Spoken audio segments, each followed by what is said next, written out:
TitleMatchNetwork.com.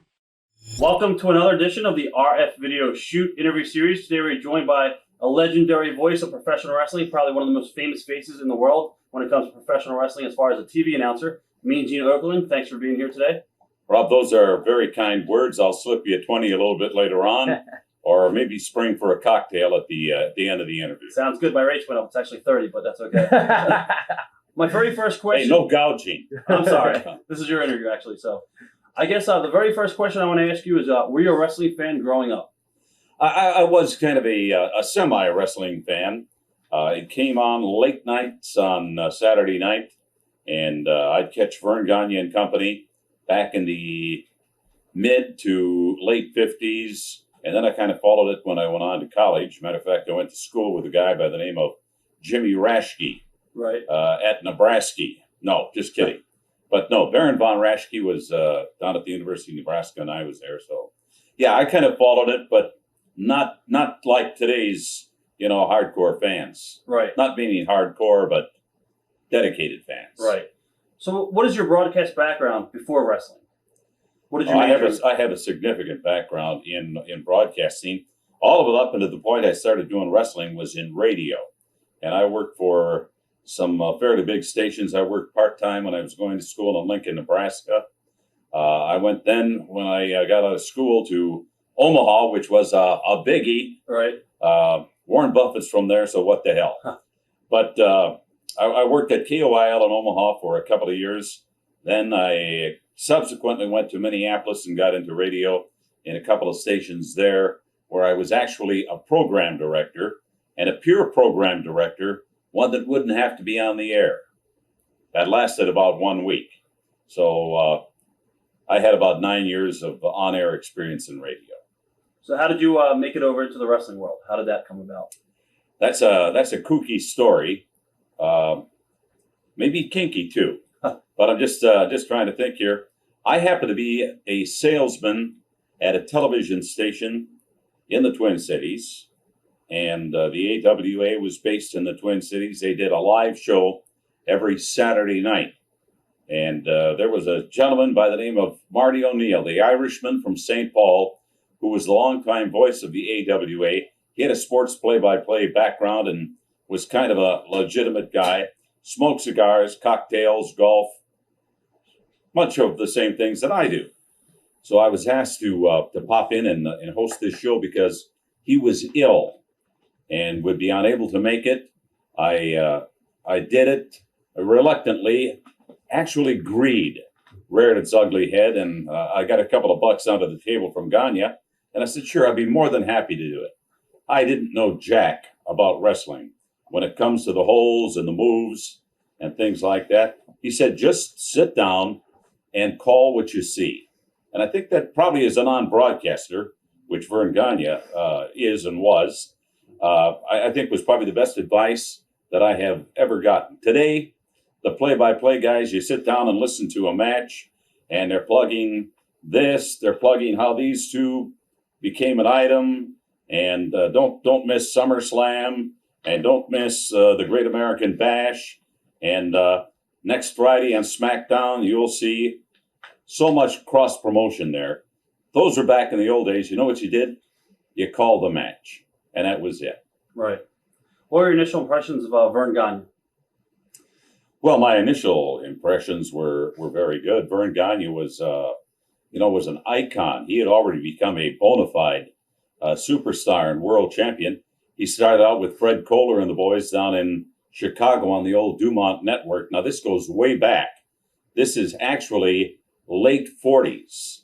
And he became one of their biggest stars. And Verne was the all-American hometown hero, if you will. He went to school at the University of Minnesota.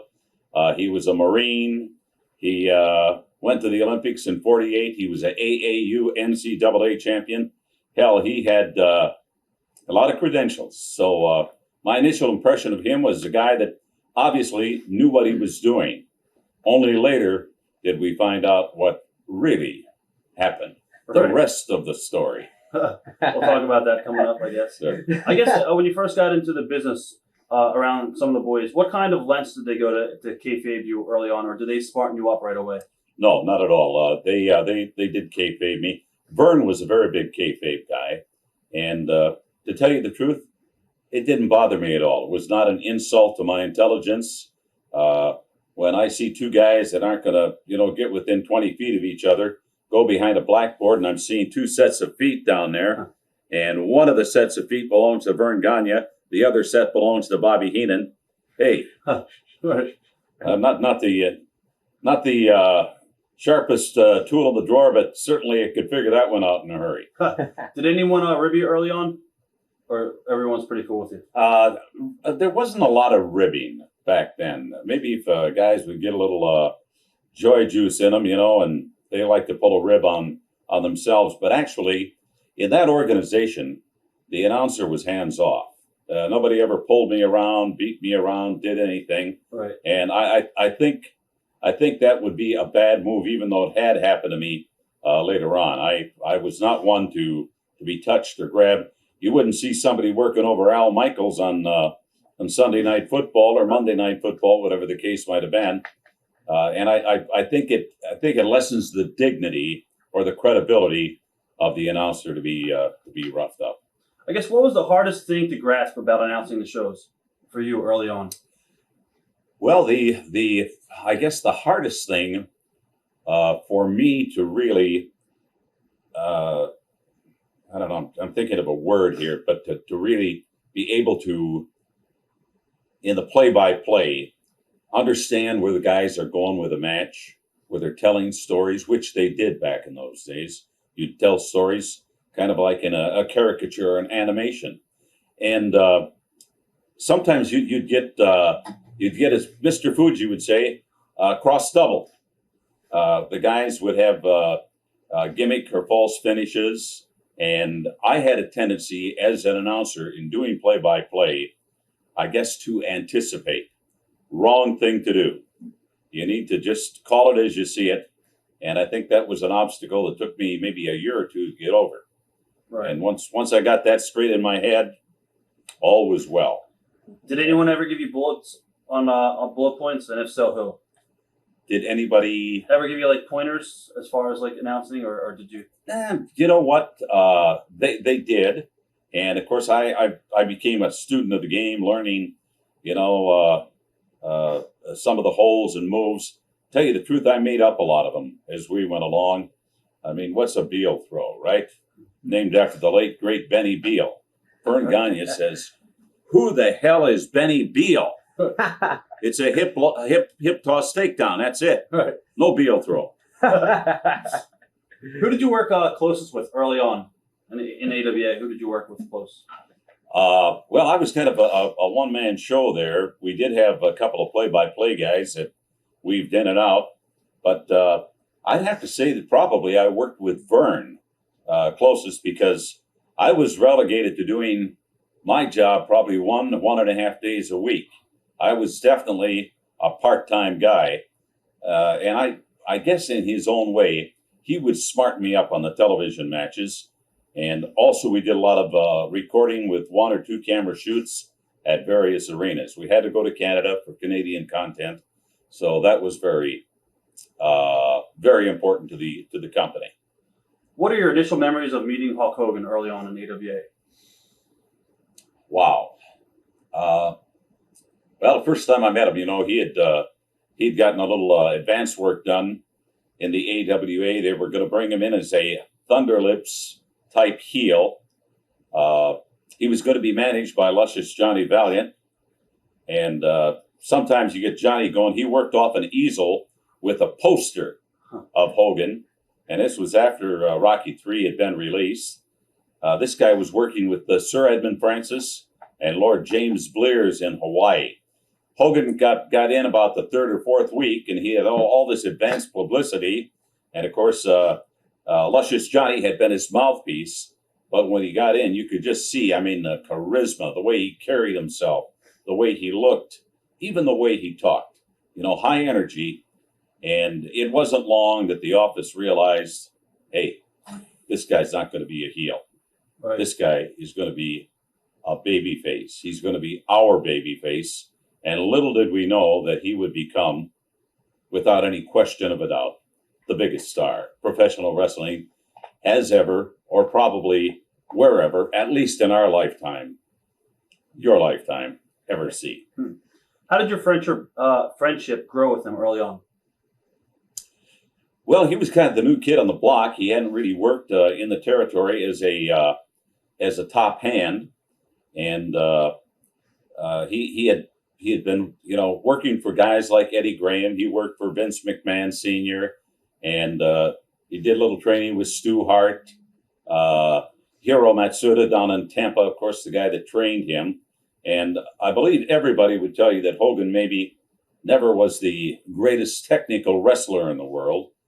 But, unlike Dean Malenko, he had all the other things going. And I think Dean Malenko, pound for pound, is probably one of the greatest performers technically of our era. But what Hogan had, he had the ability to put asses in seats. And I think you've heard the story. There was something there that the crowd, the fans could relate to. They could sink their teeth into. They could wrap their arms around them. And the rest is history. Did anyone ever give you a feeling of, oh, you're not one of the boys since you were just an announcer around that time period? I did. I got that from, believe it or not, Sir Oliver Humperdinck. I attended a match with my good friend, Lord Alfred Hayes, down in Sarasota, Florida, where I now live. And Oliver Humperdinck in Kearney mentioned something to Lord Alfred Hayes. The EA's office in Miazeni, Fiazabes, the EA's answers. And I says, not me, they don't, pal. That's great. Because I talk Kearney. Right. Speak, understand fluently. Right. One of two languages. How soon into this business did you realize you wanted to do this full time?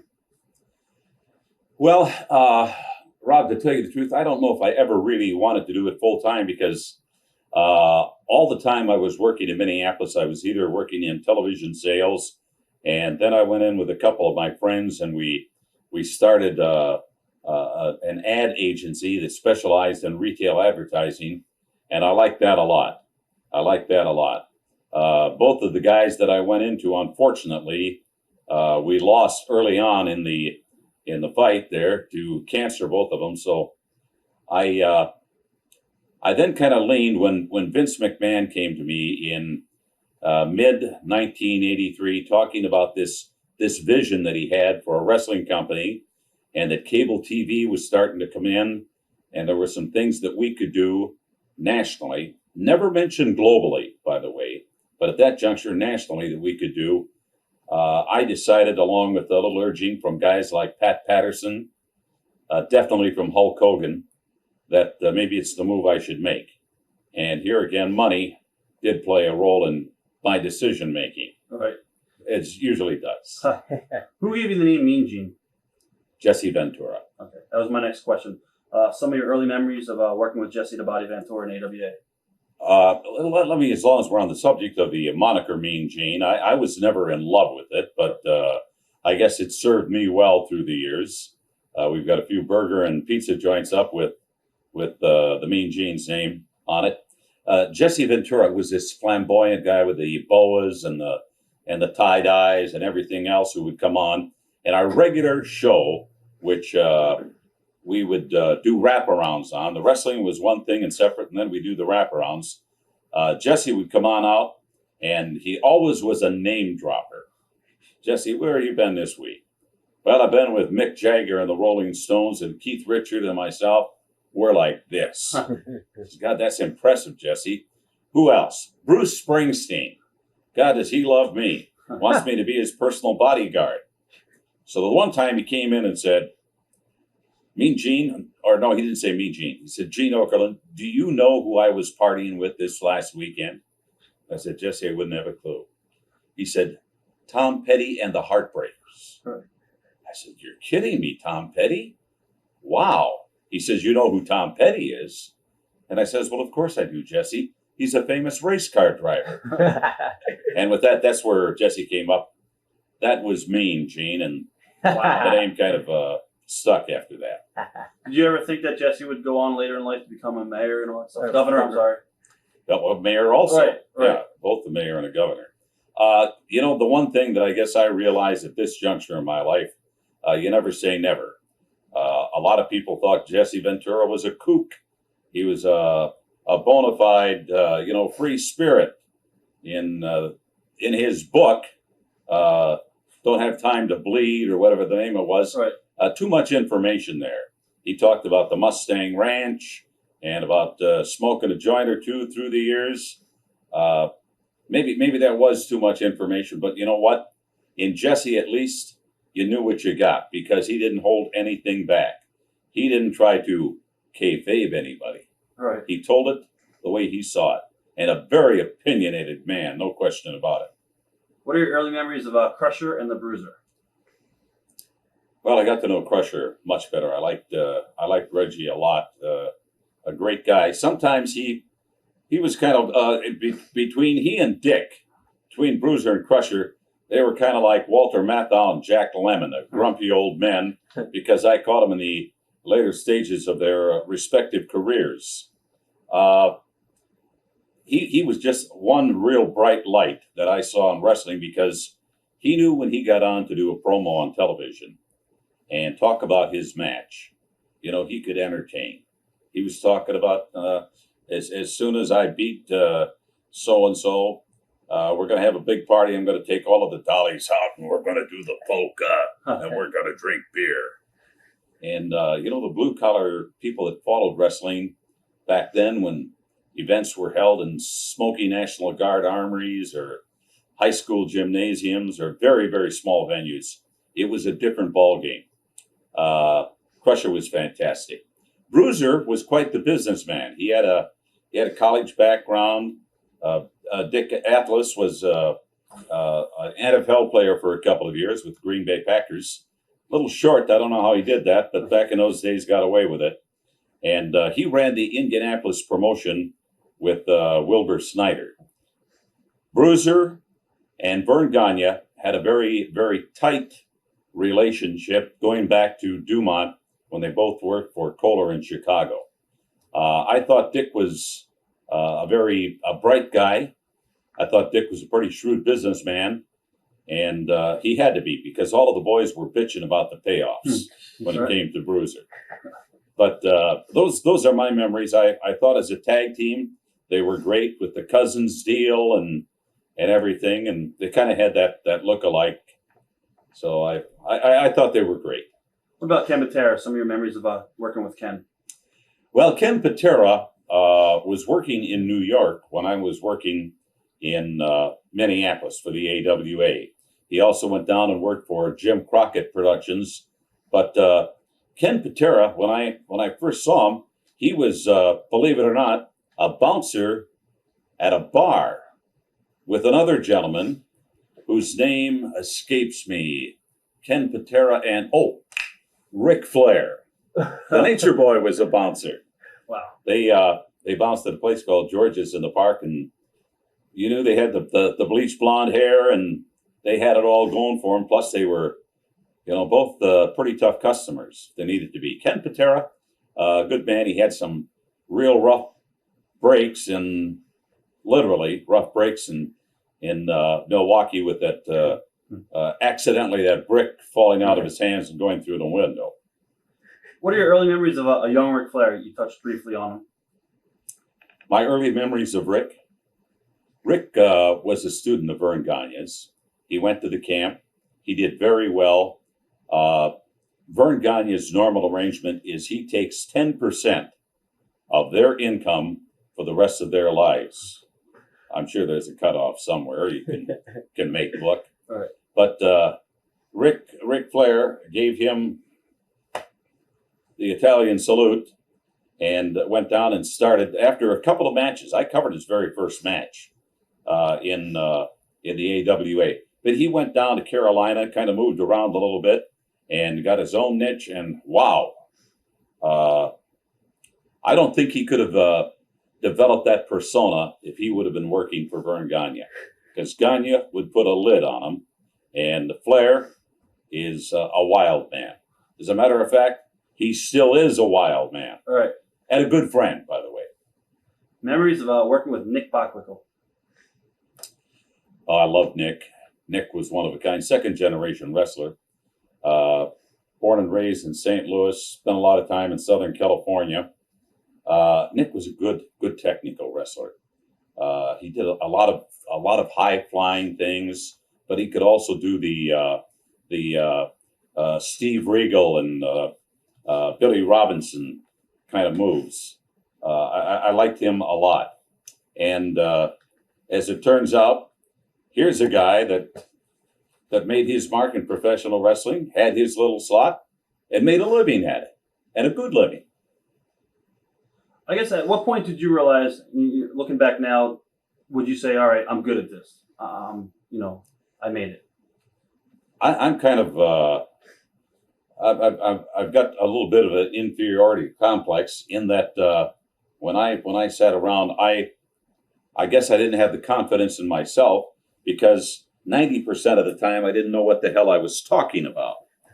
So as things turned out, I really didn't realize that I was doing a good job until I made the move to New York, worked with Vince McMahon, and the production values that he set up for himself, and working with the television people. I mean, it was a very important thing to him, and we had to do it in a professional way, and I could pull it off, even though sometimes you had to, you're going by the seat of your pants on a lot of this stuff. Right. You had to kind of wing it, but it all worked out, and I said, well, maybe I should do this for a living, and went in and negotiated a contract with Dick Glover about 2 or 3 days later, with the blessings of Vince McMahon. Memories of working with Ray Stevens and Harley Race. Well, I never worked with the two of them together. I really did not. Actually, I just missed Harley in the AWA. Harley was a Kansas City guy, and he was a tag team partner with Larry the Axe Hennig, or at that time, Pretty Boy Larry Hennig. And that was just right before, he was in the late 60s, and then he went back to Kansas City and the NWA as part of the ownership group down there. Harley also had a piece of St. Louis. Ray Stevens. Ray Stevens, well, boys, Ray Stevens is another story. There's a guy that I absolutely enjoyed. Ray Stevens said he found out that he liked me when we went pheasant hunting, and I had a brand new Cadillac, and I drove it down a cornfield. He says, "You're something. That's incredible." He says, "You might want to get yourself a pickup for hunting. These Cadillacs aren't too good." But I so admired Ray Stevens and his talent. God, he was great on the mic too. Golfer, Ray was not a golfer. A couple of those guys were not golfers. Ray Stevens and Pat Patterson, though, I thought were one of the premier tag teams of all time. And, we've lost Ray. Ray is gone, but he certainly made his mark. I don't think he saved a nickel. Unlike Pat Patterson, who's probably saved all of his nickels. Right. Memories of Larry Hennig. Oh, I was very close with the Axe. I liked Larry. He was a resident of the Twin Cities, so occasionally, socially during the week, we'd run out. We went to one little gin mill. It was a saloon where they had dancing and smoky bar. You know how it goes. I expected Richard Gere to walk through the front door. Not really. But Larry was a big man. He had to weigh 300 pounds at least, if not more. And there was a little guy that came over to him and kept tapping him in the chest, doing this. And he says, "You wrestlers, you're all tough guys, right?" Larry had on cowboy boots because he wasn't that tall, maybe about 6'1" or 6'2". You put the 2-inch cowboy boots on, now all of a sudden he's 6'4" or 5". But this guy kept bothering him. He says, "Don't screw with me." Didn't say it that nicely. "Don't screw with me or you're going to be out of here." All right. And the guy came back after a couple of more cocktails and started working him over again. Larry just lifted up his leg and went right on the top of the arch of his foot. The guy went down and he says, "Better get somebody here. I think this man is sick. He just fell down here. I think he's throwing up. You better get him out of here." So he handled things in his own way. Right. I guess you seem to be more relaxed than most wrestling announcers. Did veterans ever take that as a sign of disrespect, or that you weren't taking the business seriously, or like did anyone ever approach you about something you might have said about them on commentary? Never. I'd been told by, there's a time for levity, and there's a time where you got to be dead serious. I think another Minneapolis guy by the name of Gordon Soley did it so well.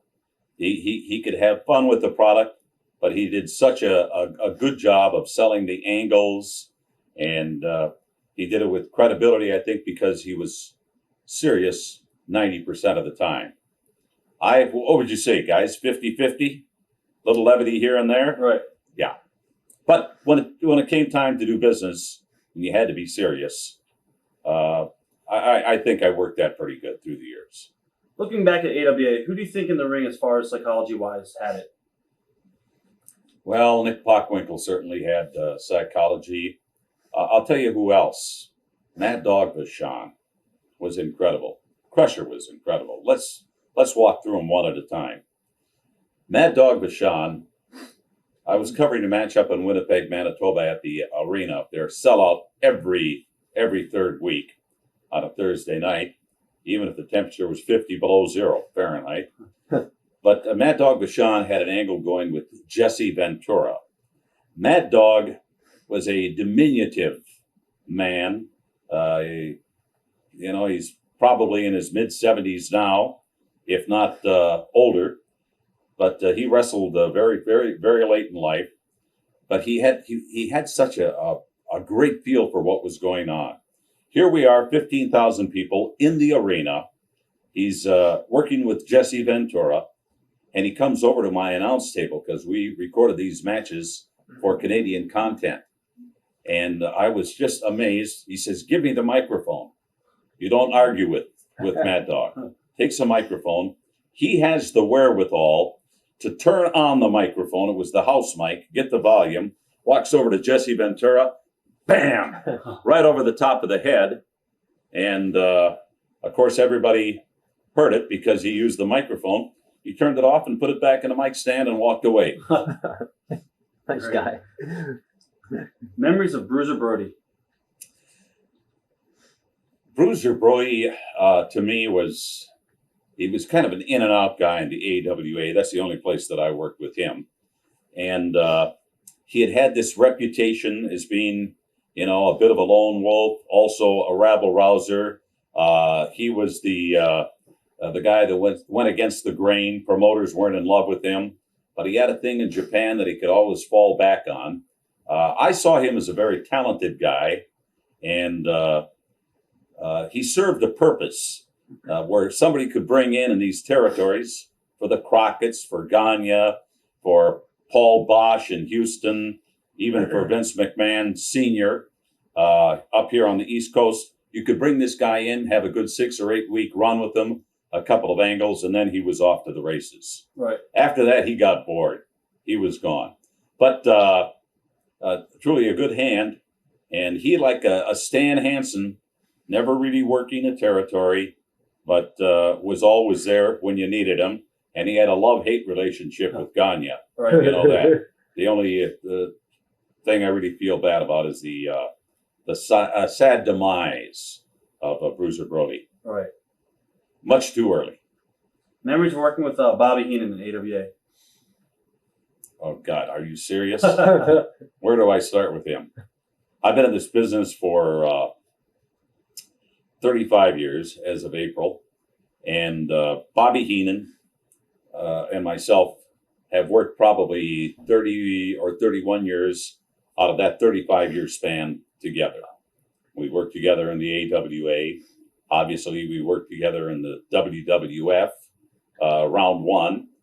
I went down to Atlanta at WCW and worked down there. And the first suggestion I made to Eric Bischoff was, you need to get Bobby Heenan. His contract is expiring.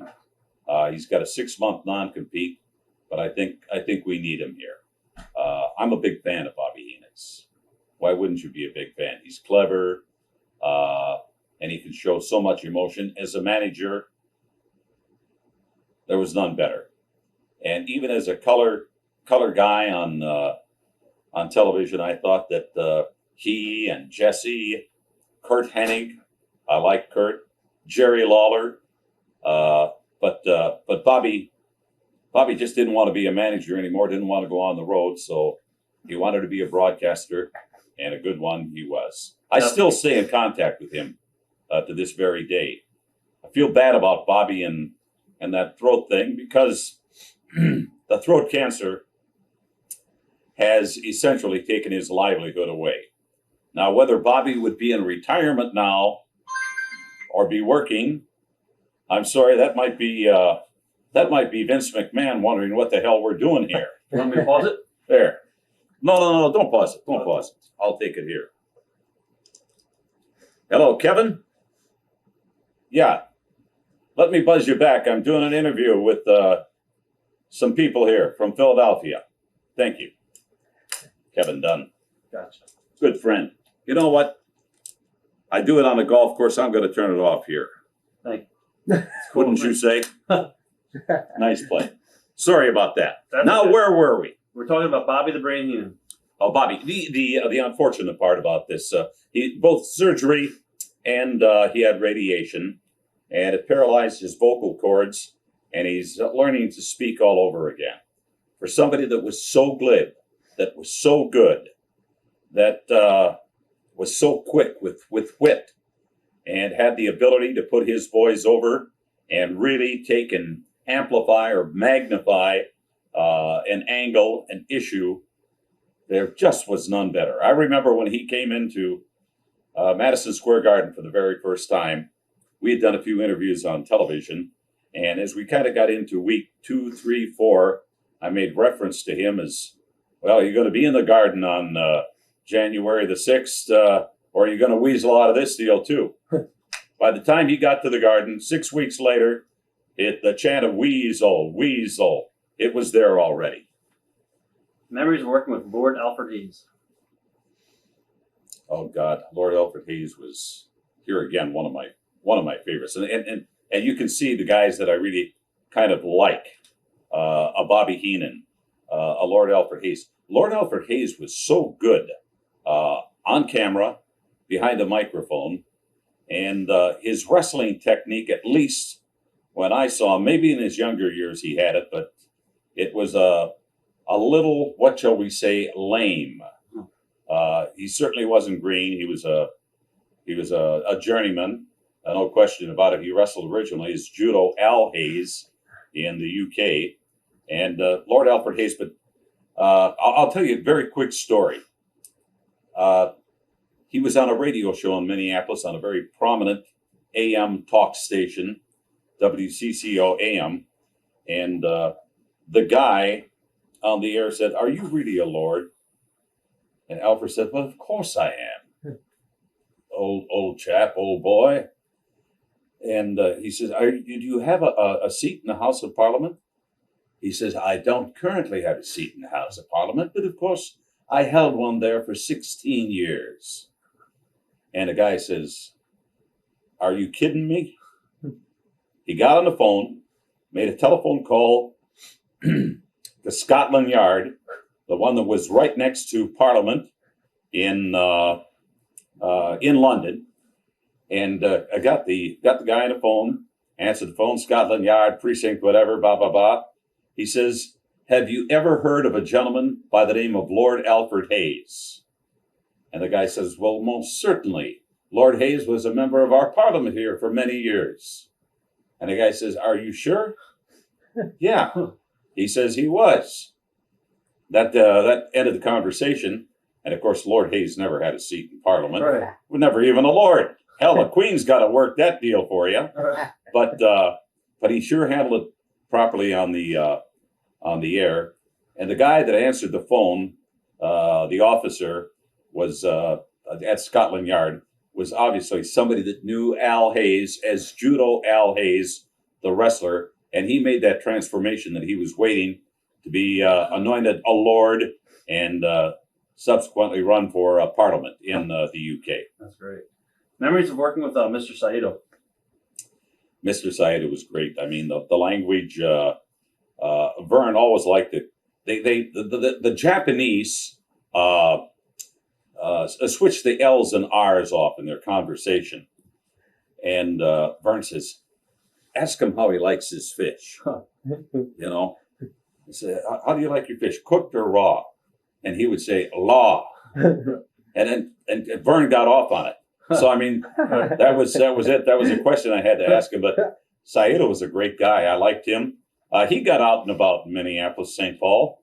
And since that was our hometown, I got to see him socially, which was something that a lot of people didn't get a chance to see the other side as they do now today. But back then, wrestlers were very low profile, were not allowed to get in trouble. My God, if you got picked up at a toll booth with a joint in your ashtray, you wouldn't work in that town again, ever. I guarantee it. Right. How hard did Verne take it when Hogan left the company? Well, he took it very hard. He was mad. He thought that Hogan had betrayed him. I knew before Terry left for Japan that he was going to sever the ties with Verne and go to New York and work with Vince Jr. And the way he did it, though, I think for Hogan was probably not the correct way to do it. I would have sat down with Verne face to face. Hogan sent him a Western Union telegram saying it's all over. I'm going to be going to New York. Thanks for 2.5 great years, but see you later. When did it become apparent that to you and the boys that Vince was expanding nationally? Was it around that time period? Instantaneously. Right. Even before Terry officially made the move. When I say Terry, Hulk Hogan. Right. Made the move. I knew that something was going on, and already I had been in conversation with Pat Patterson and Vince. Had called inquiring if I'd be interested. I dismissed it at first, number one, because of the logistics. Most of Vince's production was done here in Allentown, Pennsylvania, Hamburg, Pennsylvania, these small venues. And I had a business to watch out for, which I could do if I worked 1 day a week. Right. But he cut a deal with me saying that initially I would be working 3 days every 3 weeks, and that would be it. So I kind of justified, at least to myself, rationalizing that I could certainly take 3 days every 3 weeks and basically triple my salary. Here, greed, up in the air. So you basically wound up in the WWF after that offer? I did indeed. I started in December of 1983. We did wrestling at the Chase out in St. Louis, and it was a little different ball game because we were in the tuxedos back then. Right. You probably remember I was always associated with a tuxedo. Huh. I guess there's a rumor going around that Verne Gagne offered Iron Sheik $100,000 to break Hogan's leg. Did you ever hear about that? Never heard about it, but I wouldn't doubt it. Okay. But you know what? He wouldn't pay him $100,000, maybe $10,000. And a bounce check. Yeah. I know Gagne better. Right. What were your initial thoughts upon meeting Vince McMahon? What were your initial impressions? Mr.? Yeah, Vince Jr. Oh, very favorable. I talked to him so often. We had not met in person, but sat down. He's a very personable guy. He wasn't as guarded back then as he is today. A lot of people have betrayed Vince. They've stuck it to him. So I think he's kind of, arm's length. But in the early days, it wasn't like that. We had a lot of fun together, partied a lot, worked hard. But of course, we were working, 15, 16-hour days all over the country. Right. And that build up to WrestleMania was absolutely a grueling 6 months because it had to work. If it didn't work, probably was all over. A lot of people said that was the big gamble of WrestleMania 1. Oh, no question. This guy has got to have very big cajoons to be able to do that. It's all or nothing. We'll talk about that. You probably have some questions about that coming up. How did Verne take it when you gave notice? What the hell do you mean? You're leaving. Right. So you can't leave me. Did you try to offer Vince's offer at all, or no? No, I'll tell you what happened there. The key to my leaving, Verne said, you can't leave, but Greg came in, and Greg said, how can you leave us now? We need you. We've taken care of you for 13 years. Well, I said, hell, Greg, I've taken care of you. This guy comes up with an offer that is substantially better, and I don't hear any counter offers here. He says, well, if it's so damn good, take the job. And I did. Right. And then, no hard feelings after that, because it was kind of like hit the bricks. He thought that I'd back off on it, but I didn't. When everybody started leaving AWA and all the other territories for Vince, what was the talk in the locker room? Was a lot of people trying to get on to get the Vince? Unfortunately, Doug, I was kind of at the front end of that thing, so I didn't hear a lot of the things. But once guys came into the territory, like Curt Hennig, Curt said, when Mean Gene makes the move, it's time for the rest of the boys to make a move to another organization. So there was a wholesale bailout in the first 3 years out of the AWA, and it had to absolutely crush Verne Gagne. Do you think that, though, Verne was kind of not, as pro wrestling was evolving, Verne was kind of not evolving? And was that a lot of the talk? Because it seems that Verne didn't want to change. Verne liked it the way he had it. Mm-hmm. He was an isolationist. He had his markets. He had the Salt Lake City, the San Francisco, the Denver, the Chicago, the Minneapolis, all of these towns and cities, and some pretty good markets in there, by the way. But he also had the secondary markets all the way from Minneapolis out to the West Coast. Right. I mean, they'd play Fargo, they'd play Grand Forks, Minot, Sioux Falls, South Dakota, Sioux City, Iowa, Lincoln, Nebraska, Omaha. Why was Verne, especially when a lot of the guys were leaving, was Verne ever think about joining the NWA? I heard there was, and what was the heat with Verne and the other NWA members? I heard it was like a big heat there. Well, I'm gonna stop you right there, Doug, because Vince McMahon was in my office at 13th and Marquette in downtown Minneapolis at Cohen Okerlund Smith Advertising and Marketing. We had cut our deal. We had just cut a deal to go on Channel 4 with our syndicated product. And this was in early 1984. He made a telephone call that I was privy to because I was in my office. He sat at my desk, called Verne Gagne, and offered him a deal. And it was a sweetheart deal. I'm going to talk out loud here because I think it's public record now. It was a $10 million buyout. It was a guaranteed $500,000 a year for 5 years for both Verne and Greg. And why fight the battle? Join us. We'll collaborate. We'll do this together and probably give you a couple of towns to run and also give you some exposure on national TV. Verne just exploded at the other end. I mean, I could see Vince holding the phone out here. Wow. He's, blow it out your ass. It'll be a cold day in hell before I ever do anything like that. And if your father knew what you were doing, he would cut you off at the pass right now. Wow. Huh.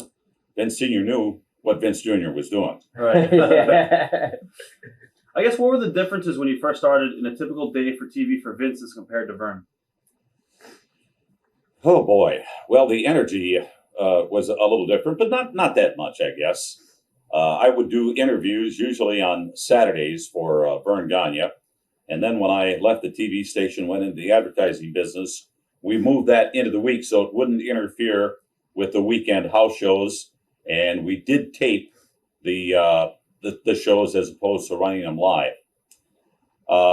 Vince, everything was so measured. It was organized. You had all of the information. You weren't having people writing it down on a bar napkin. It was there very clear, cut what you needed to do. And you had to get interviews from Butch Reed, or you had to get from Rene Goulet or whoever it happened to be back in the old days. These guys are going to be working with each other. We need to get both sides of the story. Sometimes they'd even do back-to-back interviews. Right. But it was all very calculated, and as I said, measured. This guy was organized. Verne was not organized, and that's not a knock on him. It's just that he could do it and get away with it. Right. Now, you started out as an announcer, I think, for WWF early on, and then you moved to an interviewer for Vince. Why and how did that change, and why did that come about? Tell you the truth, I realized my shortcomings, and as an announcer, I wasn't really an announcer. I replaced Pat Patterson and was a color commentator.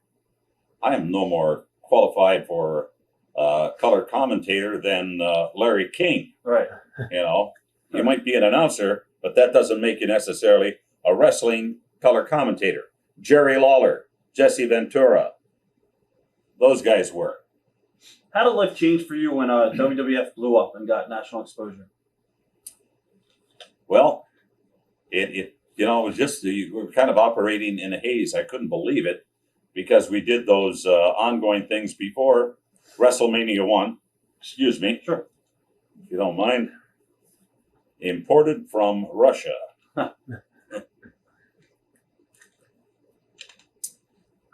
Where were we? Before WrestleMania. The MTV series. The War to Settle the Score. The Brawl to Settle It All.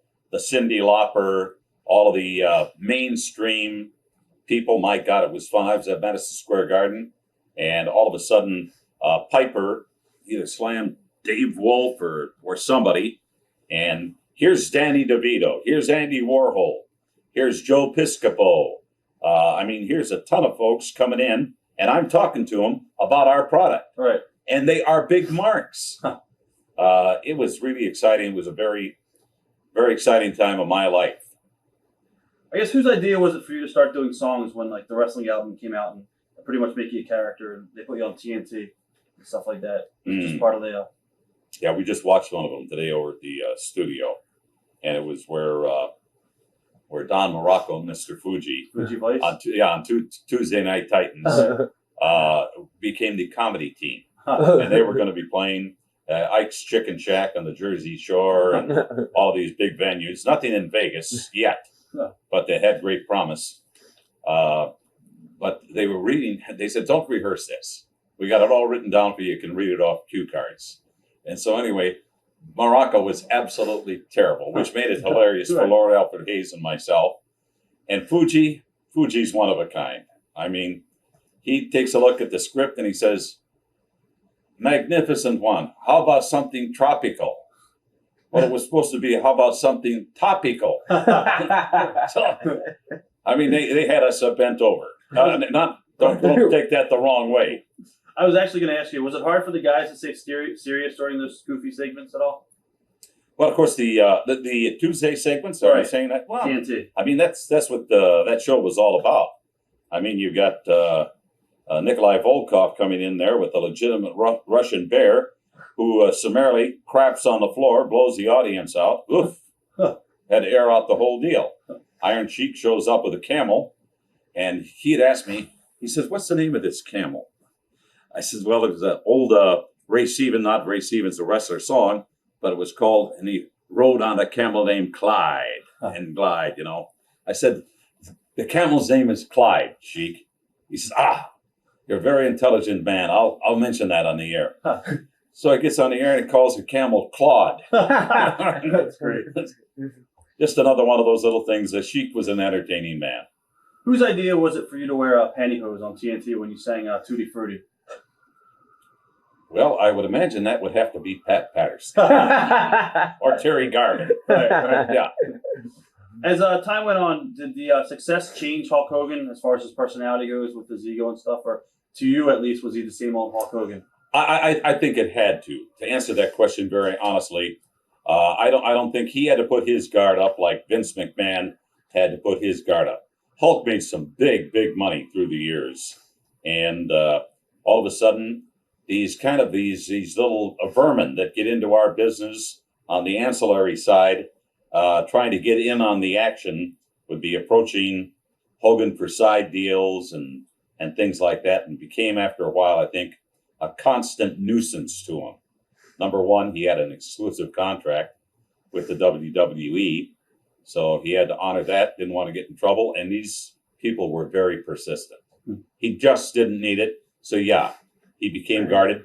And sometimes because of the work schedule, he became a little downright ornery, where he wouldn't pout, but he would sure make his feelings known. He didn't hide them. Right. Whose idea was it for you to team up with Hogan and do that one match in Minnesota, I believe? That was Hogan's. Okay. That was definitely Hogan's. I would not volunteer for anything as insane as that. And as a matter of fact, I think that really the big buildup on that was the training sessions we went through for Right. 3 or 4 weeks, which were, we can speak candidly, Yeah. right? I'm not Joan Rivers, 100%. but it was a ball buster. Right. The guys would have me do 3 or 4 takes on a quarter-mile run. Well, hell, I was blown up after the first quarter mile. Think of after the 4th one.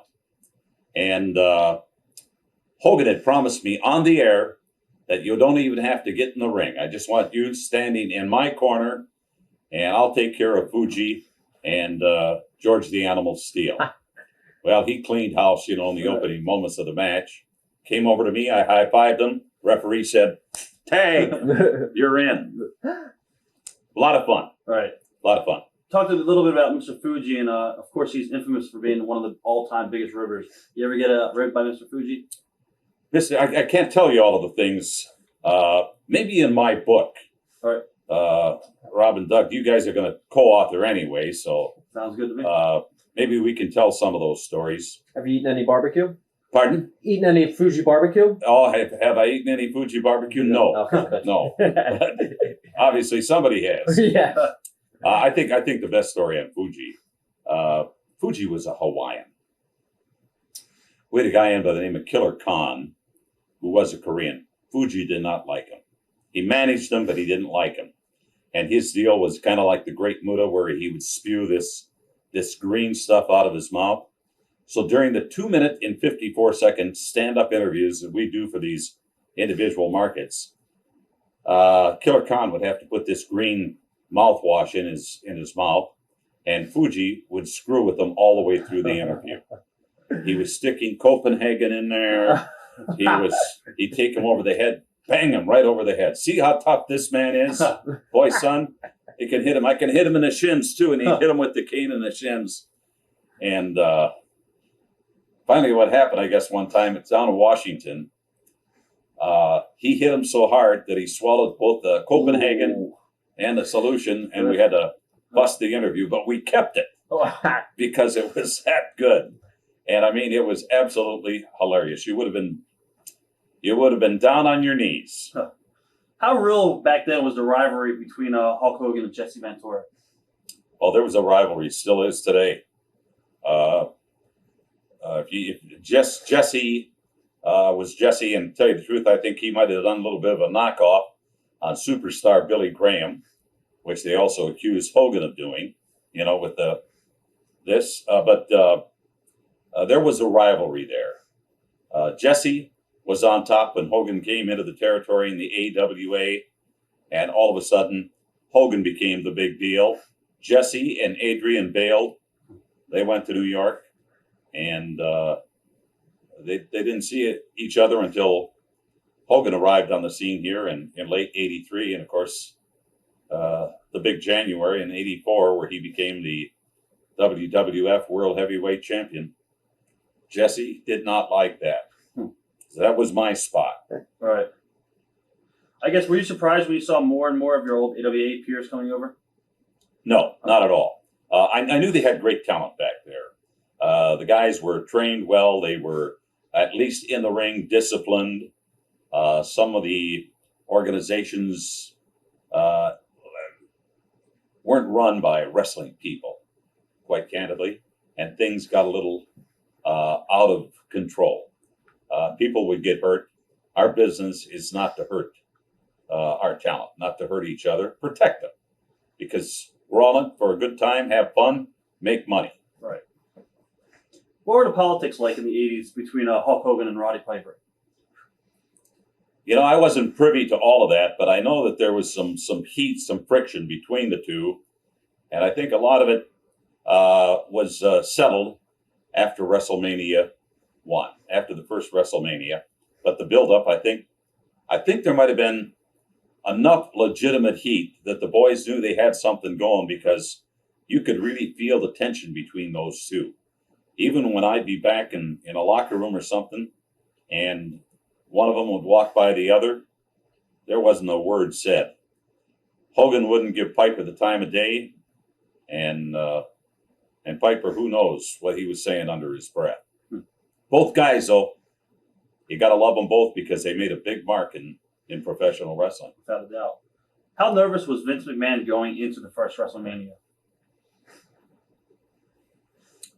I would have to say that Vince McMahon knew exactly what he was in for. If this thing failed, it would be all over. He was rolling the dice like you wouldn't believe. Got to remember, we didn't have 40 or 50 million pay-per-view, addressable pay-per-view homes back then. The first WrestleMania, there probably was no more than a total of 3 million cable homes in the whole country. Right. It was done by closed-circuit TV in little theaters and small venues, but it worked. And, of course, WrestleMania 1 changed the landscape of professional wrestling forever. Whose concept? Who was the person who actually invented the concept of WrestleMania? Was it Vince? I heard Roddy Piper claim that he was part of it. I heard David Schultz came up with the name. Is that true? Dr. That I wouldn't know. I would give credit to a lot of people, though. But Right. since Vince was in charge, It was Vince. I think he was kind of the mastermind and creator of that event.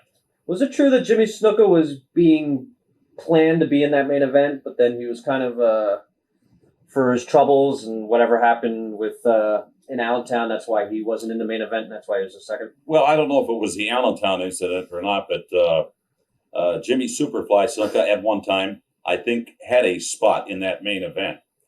The only thing is that Jimmy was having so many personal problems, I think, that are well documented. His use of drugs, the fact that the people in the organization couldn't truly count on him because they thought he was operating under the influence of too much coke or whatever they did. Jimmy is a great performer, no question about it. Who made the decision? I couldn't even tell you today. I've got to assume it wasn't Howard Finkel, so I've got to believe that maybe Vince made that call. In that first WrestleMania main event, was there a contingency plan with Orndorff, Piper, and Hogan in case Mr. T wasn't kind of go along with the script or try to make his own?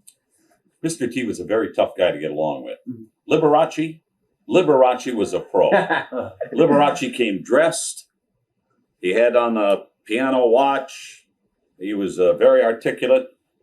Mr. T, I remember we were down at the Helmsley Palace in Midtown Manhattan, and Mr. T says, "Pity the fool, I got to get my head straight. I'm going out in the limo. I'm going to go for a ride."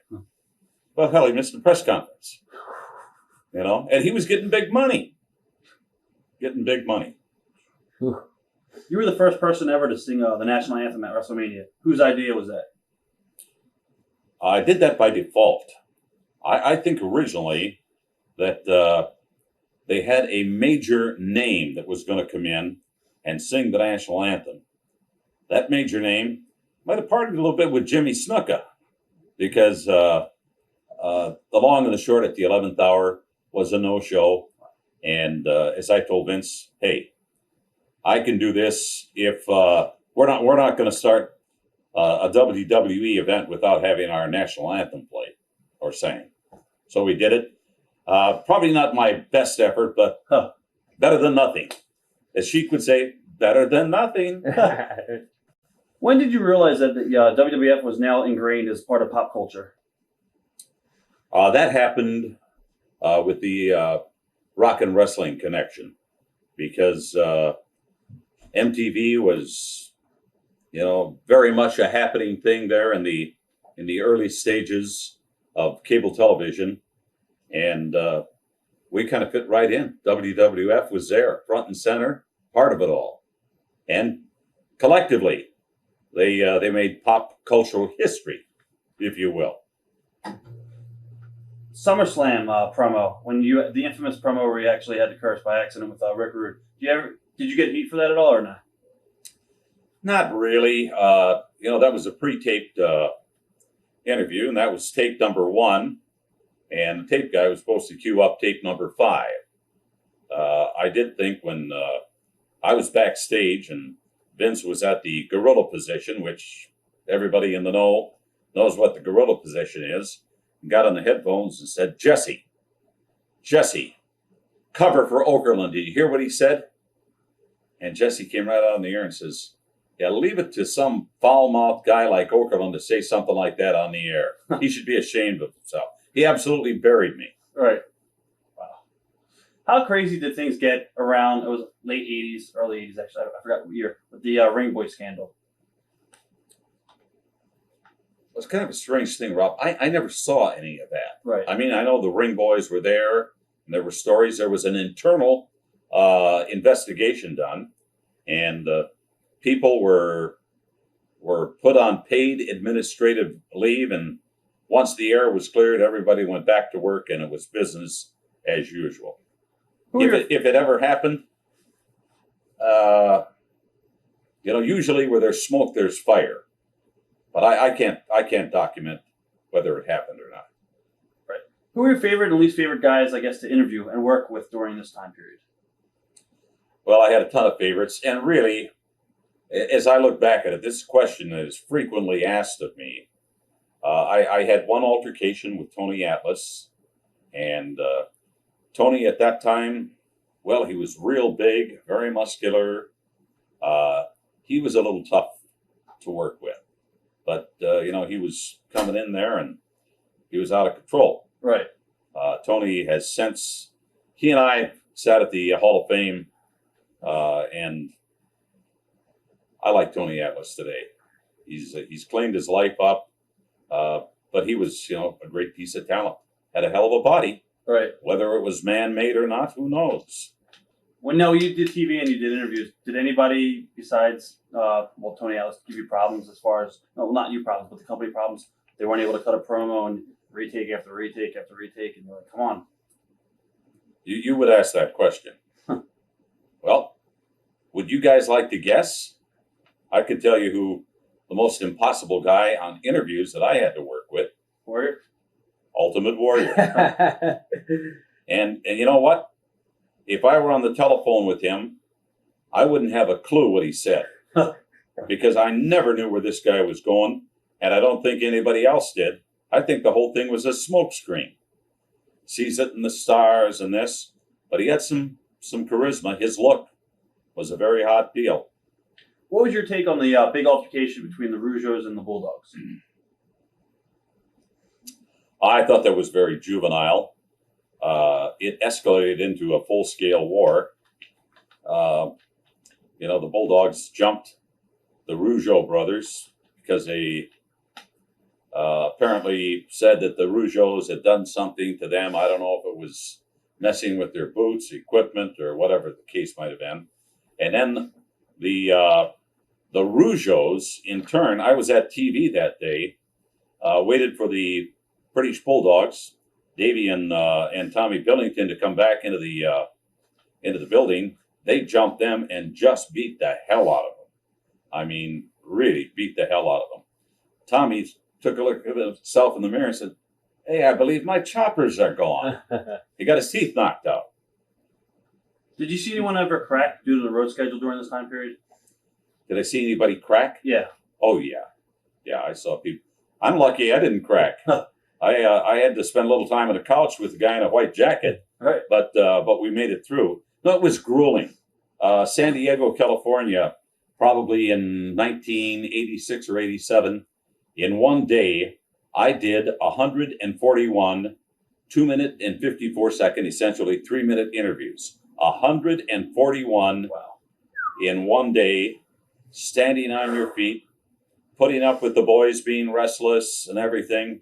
It was a tough deal, and there were times that you said, "Can I keep going on?" Well, you did. Were you in the locker room when Dr. D. David Schultz hit John Stossel?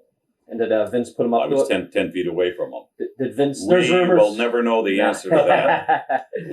Everybody can suspect. They can they can think that maybe that Vince was taking a look at getting some press. Even, Vince Hall was, whether the press was good or bad, he made the most of it. Right. Make sure you spell the names right, and make sure you get WWE or World Wrestling Federation, whatever it happened to be. Do you think at that time, though, it was good? Maybe Vince probably wanted good press, bad press, but do you think it got too much out of control, like in the 90s, where it was almost too much bad press? And then I think that David Schultz was out of control, because David was obviously on steroids at that time, and maybe back that up with some other kind of a concoction. Right. But Stossel was there doing I think it was an ABC 2020 or Right. Dateline It or was 2020. 2020. Yeah. Anyway, he said, Dr. David Schultz, what do you have to say about your critics that contend that professional wrestling is fake? Boom. Right. Stossel got back up again and came back. He says, you've got to answer my question. What about the fact that many contend that professional wrestling is fake? He said, this is an open hand slap. This is legal in the World Wrestling Federation. And he immediately dropped him again. I just actually watched that a couple days ago. Big lawsuit. Right. Who do you think was the toughest guy, maybe besides Andre the Giant? Who was like maybe the most feared guy in the locker room? Shoot guy? Yeah. Well, it's got to be Ming. Mm-hmm. King Haku. Yeah. He was a Samoan, Tongan, I believe. And he knew what he was doing. Nobody would mess with him. Saito also was the same. And there were a couple of other guys, but you'd be surprised. We won't mention any names of the big, rough, tough superstars that were really pussycats in reality. Right. Who would go over the bullet points with you for promos during this time? I worked with a couple of different people. Howard Finkel, my favorite. Right. Howard drive you nuts, but on the other hand, he was only doing a job. The most colorful guy that I worked with on promos after he retired from the ring was Rene Goulet. And Rene, I remember when he came to this country, he spoke no English at all. And after a period of 25 years, hadn't improved that situation by much. But nonetheless, he was a good guy, enjoyed his company, and we got the job done, which was the name of the game. How did Vince change over time with the success of WWF at the time period? Well, he knew that he didn't have all the answers. Vince was not a marketing guy. He was not a legal guy. The way he changed is he surrounded himself with the best people from the financial world, from the legal world. I never negotiated my contracts after a while directly with Vince. I would do it with somebody else from the office. And today, it's done by the legal people. I'm sure they pass it by Vince. Vince says, take care of this guy. Or here's what I think would be a real number we should pay this guy. But all of the work is done by the legal beagles, our favorite people. How important was your role or that of the promo guy in getting someone over? Well, I think that was what I was being paid for, to get the guy over, to get the angle or the issues over, was part of the announcer's job. Just understood that there were some buttons that I would have to push to make that happen. And, I don't know if I was conscientiously doing it, but it got done during the course of the interview. Were you there when Nails attacked Vince? Yes. What are your memories of that night? I heard a lot of screaming and shouting. And I think it opened up with, are you kidding me? Giving a big boss man $25,000 and giving me $8,000? Shit, take this check back. And then it got into a squabble. Nails was wrong on that because name is Kevin Kelly. Actually, he's got a name that looks like an eye chart. Real last name. Kevin Kelly probably served the purpose well. But that was the end of the road for him. Were the boys happy about that? Or, as far as one of the boys touching Vince? I never heard too much. I know Jim Duggan was one of the guys that went in to break it up. Vince is a tough guy, though, too. All right. Nails, however, Nails is a real tough guy. He's a pro. He's a bounty hunter, like David Schultz. Right. How was Dusty treated when he came over by the rest of the locker room and the office? Well, people had history with Dusty in our organization, and Vince had history with Dusty. And I think that's why he came in as the American Dream, wearing polka dot tights and having Sapphire be his manager, because Dusty had some history with all of the boys. Right. He called a lot of shots. He stepped on a lot of people's toes. But Dusty got it over. Dusty did very well for himself and did very well for the people that he worked for or with. Memories of Randy Savage, and have you ever witnessed any issues that he had with Elizabeth? Because in a lot of interviews that we've done with a lot of the guys, they said that he was very paranoid, and he would put Elizabeth in the closet and lock the door. So terribly. Yeah, as a matter of fact, if he went to the gym at television, he would lock her in the room, take the key with him. She couldn't get out. Wow, that's heavy. I do recall one time we were doing a Saturday night's main event. Roddy Piper and myself talked about this recently, and what we did is we were passing an apple.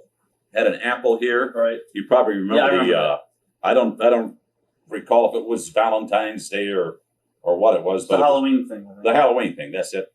But anyway, I had to pass the apple to Elizabeth, and you could hear Savage in the background going. That made me nervous. All right. Elizabeth had to pass it to Piper, so there might have been more heat on the exchange between those two than there would have been with me. We just did an interview with Billy Jack Haynes, and he was telling us there was heat between Savage and Piper over something with Elizabeth. So, yeah, well, he was very overly protective and paranoid. Right. All of the above. Memories of working with Andre the Giant. Oh, those were great memories. Andre was not only a piece of talent that I worked with, but I also got to know him well. We have a couple things in common. We like good food. We like good wine. We like to play cribbage, and we like to play gin rummy. And you're spending a week or 10 days at a crack on the road with these guys. Your off time, what are you doing? You're drinking, you're eating, you're playing gin rummy, and a little cribbage. Andre was a delight. He was a very sensitive guy. Nobody realizes this. I was in a plane coming from Denver, going to Minneapolis. He sat up in first class, and I sat in the back of the plane. He said, "Boss, you're sitting with me." He sat down. He ordered himself a Bloody Mary. It was an 8 a.m. flight, by the way. Had to have the eye opener. Right. And he said, people think that I have a great life, that I can travel all over and everything. But people, I know, I see them. When they point at me, little kids laugh and say, what kind of a man is he? He's very sensitive. He cried. I saw him cry. Mm. And Andre, if he liked you, you were in good shape. If he didn't like you, I wouldn't ask him for the time of day. Right. That's what a lot of people He'd give you a good answer. Were you there the night that you were when Warrior tried to hold up Vince at SummerSlam? Oh, yes, I was. What are your memories of that? Well, I remember the conversations, should we or shouldn't we? And it all came down to one decision, and that was Vince's decision, because it was for a lot of money. My recollection tells me it was somewhere in the neighborhood of $500,000. Does that jibe with what you understood? If somebody was going to hold me up, number one, it was wrong. Got a big pay-per-view event, premier event. He wanted to be paid more money than he agreed to right before the event, or he wasn't going to perform. No room in this business for somebody like that. No room in any business for somebody with that kind of a mindset. I'll remember Jim Helbig for that. Right. Because after that, you couldn't trust him.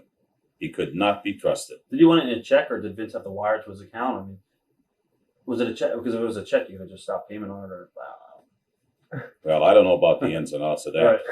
Right. Suffice to say, he never got the money anyway. Right, exactly. Was there someone you saw or interviewed come in and that you thought would be a big star that didn't make it, or even vice versa? Someone that you interviewed that said would never make it and became a big star?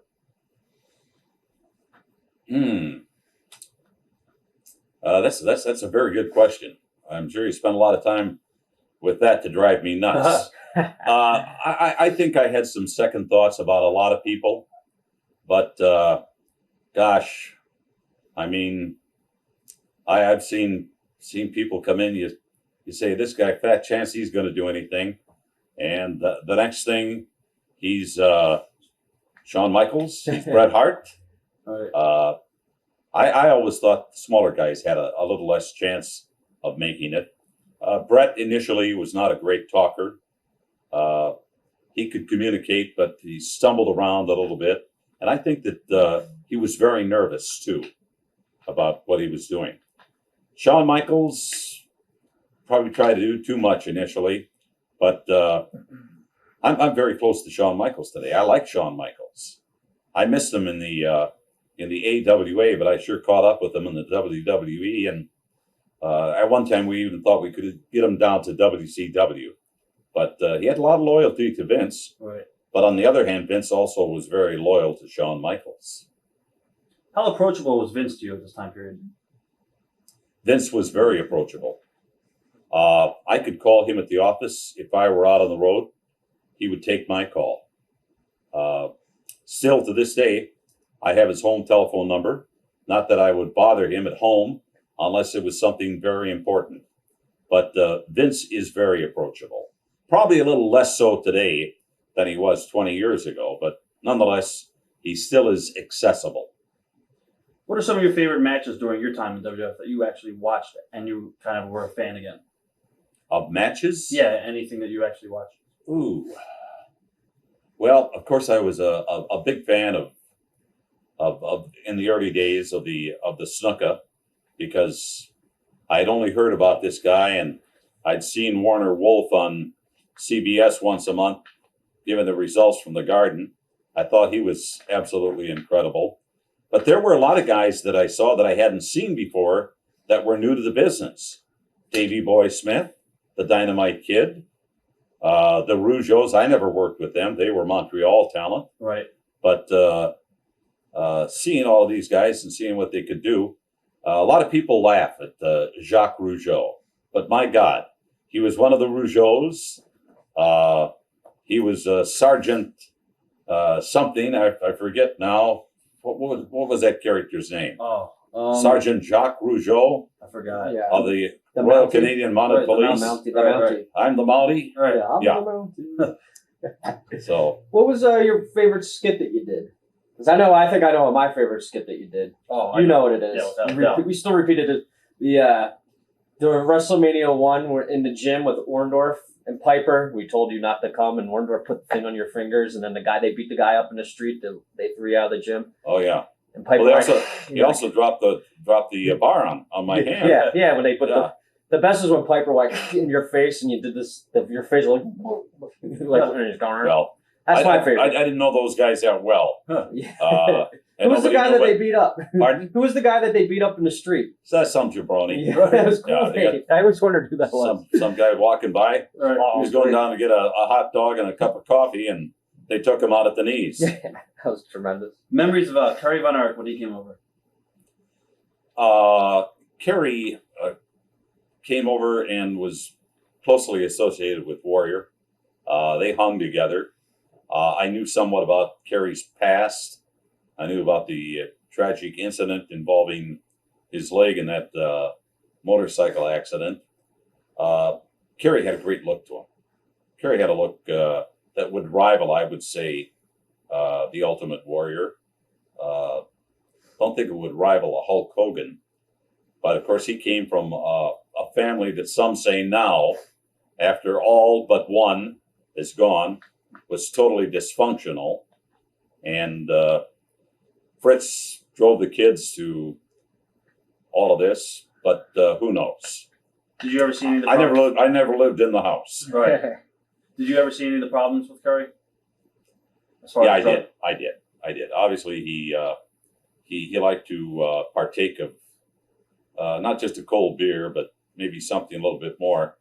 We were at a promotional event with a client, big toy sponsor of ours for one of the pay-per-view events. And one of the gals from the office, Sue Aitchison, was there, did promotion. Great gal, by the way.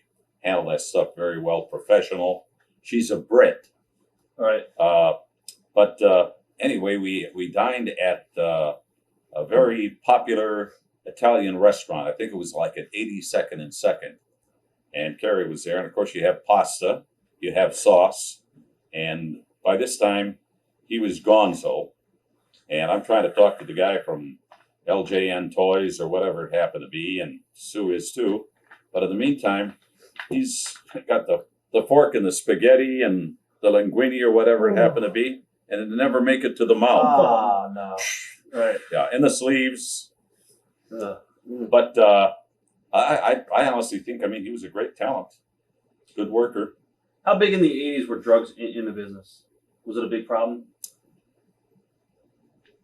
I think in both the 70s and the 80s, drugs were prevalent. I think they ceased here when all of a sudden this became the business that it was. Not to say that there wasn't some isolated incidents of drug use. But, hey, listen, I like martinis, but I had a little bit of everything myself through the years. I was going to ask you, were you a partier? Yeah, well, I mean, I would partake, Right. but not to the extent that somebody else. I think a good vodka martini with one mushroom, one olive can do the trick. Right. Yeah. You knew your limits. Right. But it was a problem.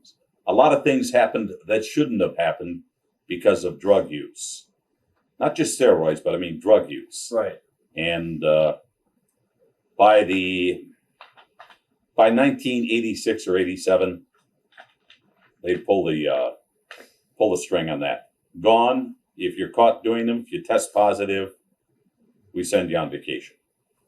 Is there a time where you think the stress got to you and you weren't having fun anymore? I do. There was a point in time that I think it really got to me when we came up with this impossible feature. I didn't come up with it. Somebody came up with it. That was called Face to Face. And that was trying to do a lot of mass production, and it became impossible. The boys had to learn to do things all over again. Everything was generic, and I don't think it was near as effective as the straight stand-up interviews for the markets. Right. That was stressful for me, and I could kind of tell that was the beginning of the end. Right. Even though I went to Turner, Vince didn't renew my contract. Huh. I was going to ask, how did you wind up leaving? I didn't get a contract renewal. Did you want to stay? Well, I'd been talking with the Turner people, and I had an agent at that time who was kind of directing me in that way. And, you know, after you spent 10 years in one place, 13 years before, I said, do I really want to make this move? You know, I probably could have sat down with Vince and cut a deal. But no, change is good for everybody. Right.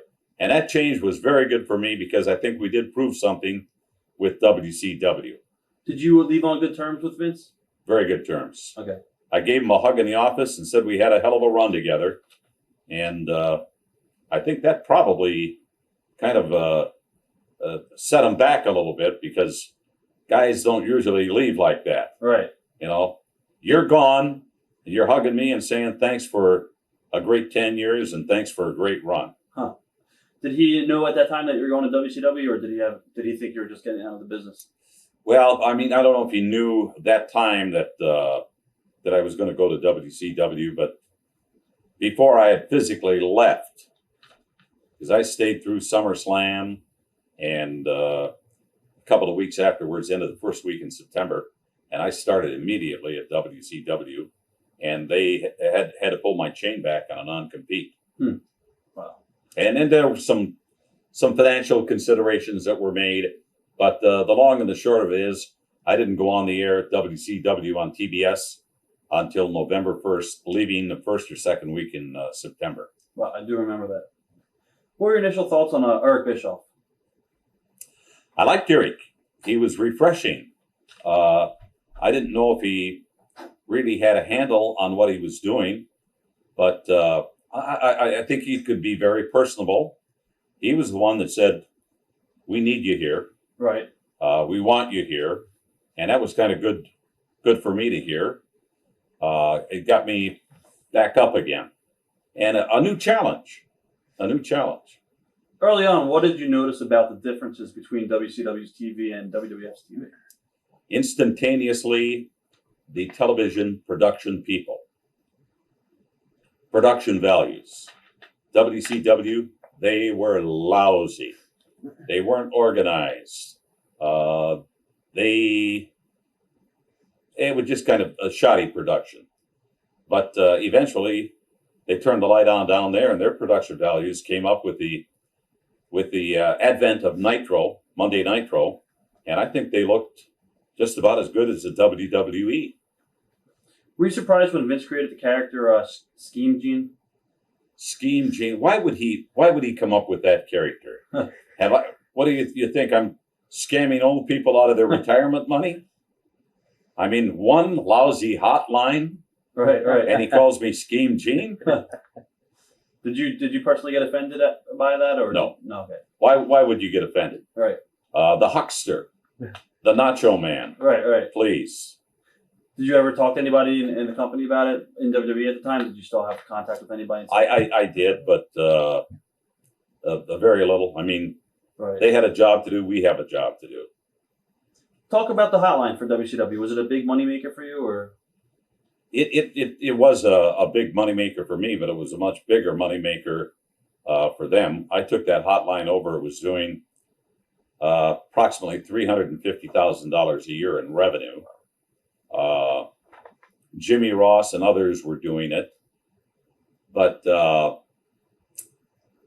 we got her up and running and started promoting it on the air. And I think you guys will always remember tonight in my hotline, 909-9900, all of that. Right. But it ended up doing $3 million a year. Wow. Did you ever feel sleazy by some of the cheap teases that you gave for it at all? Yeah, I did, no question. But on the other hand, you got to have a little bit of that carny in you. Exactly. Humpty Diddy, tip the kitty, 3 throws for $1. Come on in, folks. Right. Sure. Do you think the internet ruined the business? No. I think the internet just became another extension of the dirt sheets. Right. Those great publications, and they were. I mean, all of a sudden there was this kind of this subculture that was developing because of guys like Meltzer and folks like yourself and Wade Keller and some of these other guys. Right. Now, when you first heard about the idea for Monday Night Nitro, did you think it would work? What were your thoughts? The only thing I thought is, why go head to head with the guy on Monday night? Why not give the wrestling fans a chance to enjoy both Raw and Nitro by going on a different night? Now that I look back at it, kind of a genius of a move. That move, by the way, was purely Ted Turner. Right. Yeah. You talked earlier. Ted Turner said, BS. We're not going to go on Wednesday night. We're going to go on Monday night head to head with the guy. Eric Bischoff, we talked about him a couple of minutes ago. Do you feel he was in control of his product, or do you think like Hogan was in his ear? And then I heard stories that Nash and Scott Hall kind of had control of him. Everybody was in his ear. Right. I think what Eric probably should have done, as I look back in 2020 hindsight, probably should have put himself inside the room with a good television producer. Somebody like a Kevin Dunn. You get somebody like that. Kevin Dunn, obviously not available, right, but maybe, just maybe, there might be somebody out there. Work those details out with them, and not let the boys, and have them in the contract that they had creative control over their character. Right. Come on. Right. Give me a break. Huh. Do you think Bischoff understood the business, or do you think he was in over his head? Oh, I think he was in way over his head. I think the general consensus, if you talk to Eric Bischoff, I think he would tell you the thing just began to spin out of control and you couldn't stop it. It would be like holding your hand up in front of a freight train. It couldn't be stopped. But I mean, there was great success there with the NWO. Right. But all of a sudden, the NWO became bigger than WCW. Right. Had 20 guys over there. True. You and Ric Flair had incredible chemistry together in WCW. Why do you think that was? Ric Flair and myself had tremendous chemistry in a bar. And it just kind of rolled over into television. Right. No, I mean, he's a Minneapolis guy. He's, believe it or not, a little closer to my age than some of the people I worked with. But, yeah, I think the world of Ric Flair. He's a guy, the consummate guy that can do it in the ring, behind the camera, and he's a proven commodity. Without a doubt. Do you think that Hulk Hogan was a good or bad thing in the end for WCW? Well, I think he was a good thing. All right. I don't think WCW without Hulk Hogan would have reached the pinnacle, the height that they did, where for 86 weeks dominated the WWF, WWE. Right. Hogan was a big part of that. Did he try and look out for you there? No. Hulk looked out for himself. Right. He did at other times, though, look out for me. And very close, there was a great association between Hulk Hogan and Mean Gene Okerlund. And I was the one that picked up the phone and said, I've been told I'm going to be inducted into the WWE Hall of Fame at WrestleMania. And Hulk, I'd like to have you present me. He says, Linda, give me the calendar. He said, I got it open. Yeah, I'll do it. I said, okay. Vince or Kevin Dunn will be calling you with the details. And, I mean, it's great. He buried me on it. Talking about all the running around. I had my wife in the front row there. But, yeah, he's a great guy and a good friend. What do you think of his reality show? I think great. This guy reinvents himself every 10 years. Sure. I mean, he did it initially with Rocky, then on to a movie career after the WWE or during that period of time, a television series, and now back with this reality show. And everywhere I go, my barber talks about it all the time. How did things change in WCW with the explosion of the NWO? Ooh. Boy, we had, once that became a bona fide hit, we had a lot of people taking credit for the NWO, the New World Order. Scott Hall, Kevin Nash came in, and they were the interlopers as the outsiders. Right. So all of a sudden, they say, wait a minute, the television audience is watching the show. Are these guys with WCW, or are they still with the WWE? Right.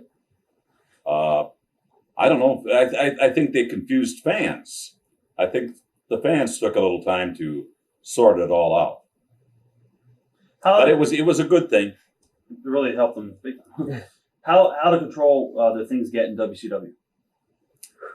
Well, I probably could give you a laundry list that we could chew up 3 or 4 hours of tape. But I was never really handed in the later stages of WCW any kind of a format, a run sheet for the show until we were 10, 15, 20 minutes into the show. No preparation. Where do we go with this interview with Buff Bagwell? What am I going to do with Scott Steiner? And the guys could say whatever they wanted to. Right. I mean, when Vince Russo came in there, he wasn't the solution. He added to the problem because the boys were going to buck him, and they knew they could do it and get away with it. Plus, he had a little different idea of what television was all about. Right. Yeah. Was it frustrating when Eric's constant attempts at trying to work the locker room and the boys with different angles and stuff? You know, at that particular point, I think Bobby Heenan and myself had stepped back and realized that it was a different era where maybe the tail was wagging the dog. And I mean, it was so apparent because plans would have to be changed at the last minute. Lots of politics. A lot of politics, and that doesn't work. If I can go to Doug and tell him something and go around you, you're offended, and he doesn't get what he initially wanted anyway, I've offended both of you. Right. And that's kind of the name of the game. And politics ran rampant, as they would say, in WCW. How did you wind up in the Millionaires Club angle and memories of feuding with Pamela Paulshock? Pamela Paulshock. Right. Yeah. A nice young lady. Well endowed. Yes. We all agree to that, right? Without But big time airhead. And you know, she played the part. Maybe she was the smartest gal on the block. And you know, Marilyn Monroe was a bright gal, 50 years ago. Right. She got what she wanted, but she played the airhead to do it. Did you like playing part of that angle, or The Millionaires angle, right? yeah, it didn't offend me, and I was told to do it. And a good soldier does what he is told by his commanding officer. How did Eric Bischoff change over time? Eric Bischoff, I think, believed that as time went on that he was a genius, and he was the great creator of this thing.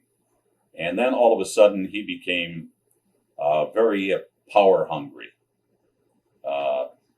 being able to tell people what to do, and if they didn't do it, what he could do to them, that he, with the snap of a finger, could end their careers. Not so. Right. Not so. One of it's one of the interviews you did on the internet with Brett with El Dandy. What are your memories of that? Do you remember that one, or? I do recall that. Is this the one where Brett kind of vented his spleen? Yes. Here again, too much information. Right. Yeah. Back to Eric, just for a second. Sure. Now that Eric and myself aren't working together, or I'm not working for him, he and I have had some pretty good conversations. He can be likable, and I think that his tenure here in the WWE, I think he did a great job for the company. I don't think a lot of people would argue with the fact, as the general manager, he had credibility, and he certainly could play the part of a heel without too much work. Without a doubt. Yeah. Huh. How much leeway did you have in both WWF and WCW as far as ad-libbing?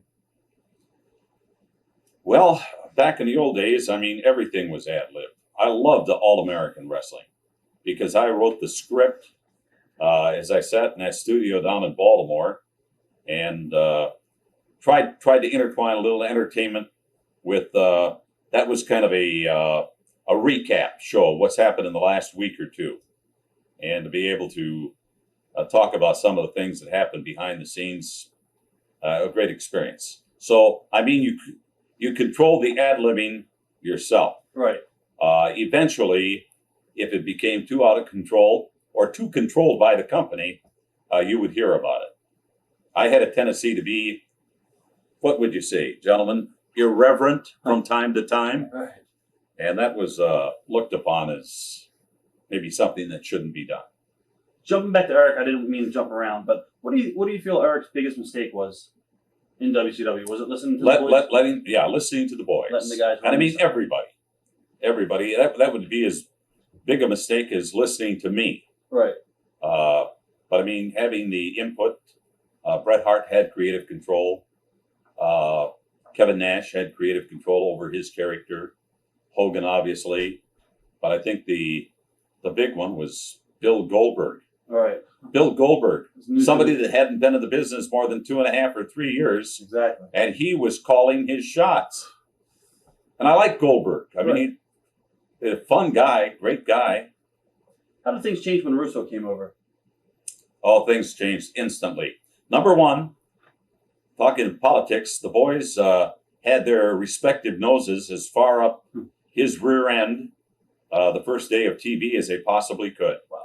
Everybody tried to, huddle with him. Where's my spot going to be here? What am I going to be able to do? Am I going to be a champion? What can we do? I've been good to you. Vince, now here's your chance where you can be good to me. Do you think he was in over his head? Definitely. Okay. Bobby Heenan talks a lot about Tony Schiavone being untrustworthy and slimy. Do you agree? Well, Tony was the consummate politician. And I personally like Tony. I didn't have a lot of problems with him.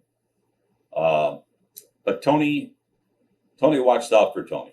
All right. And in doing so, he had a tendency to bury people along the way.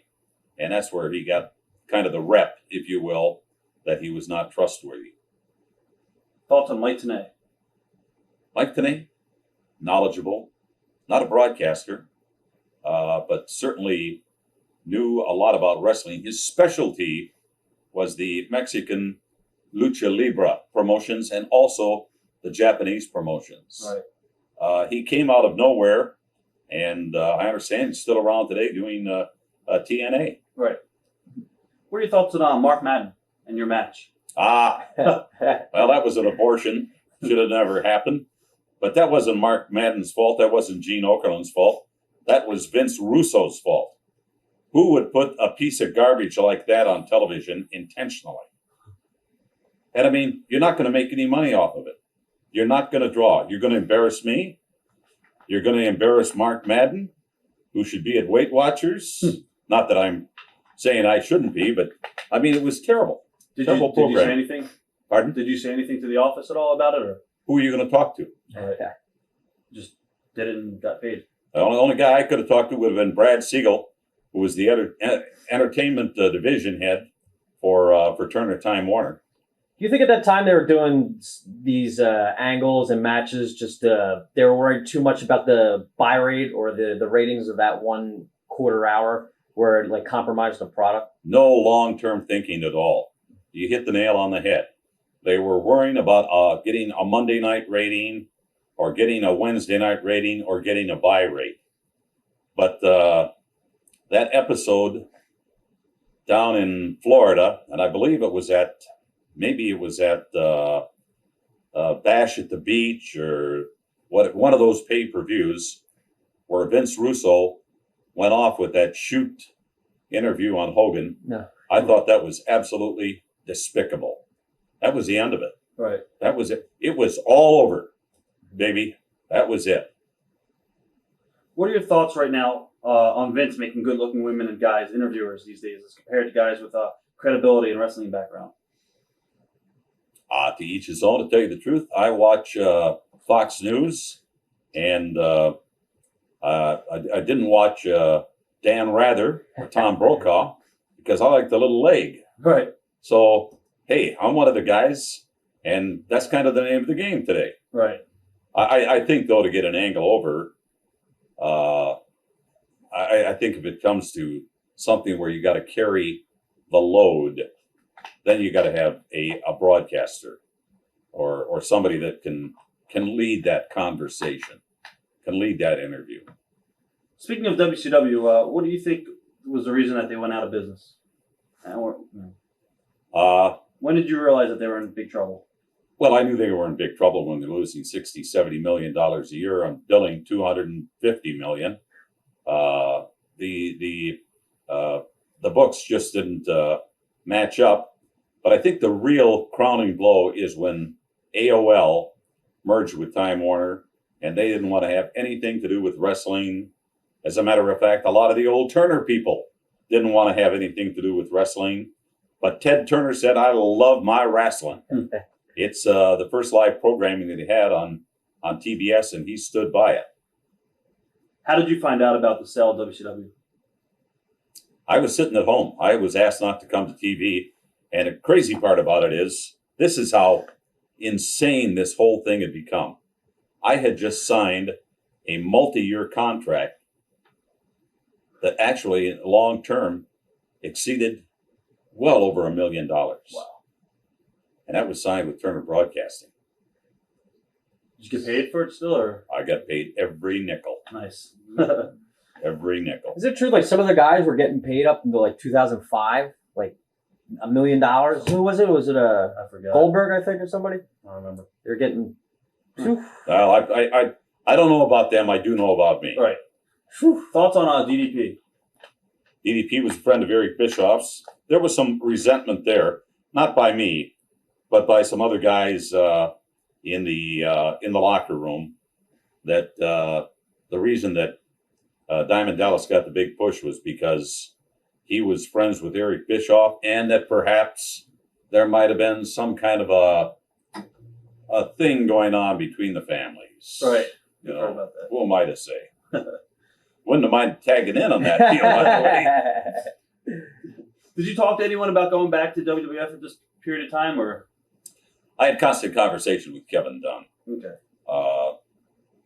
As a matter of fact, before I signed the last contract, I said, is there anything that I could do up there kind of as a,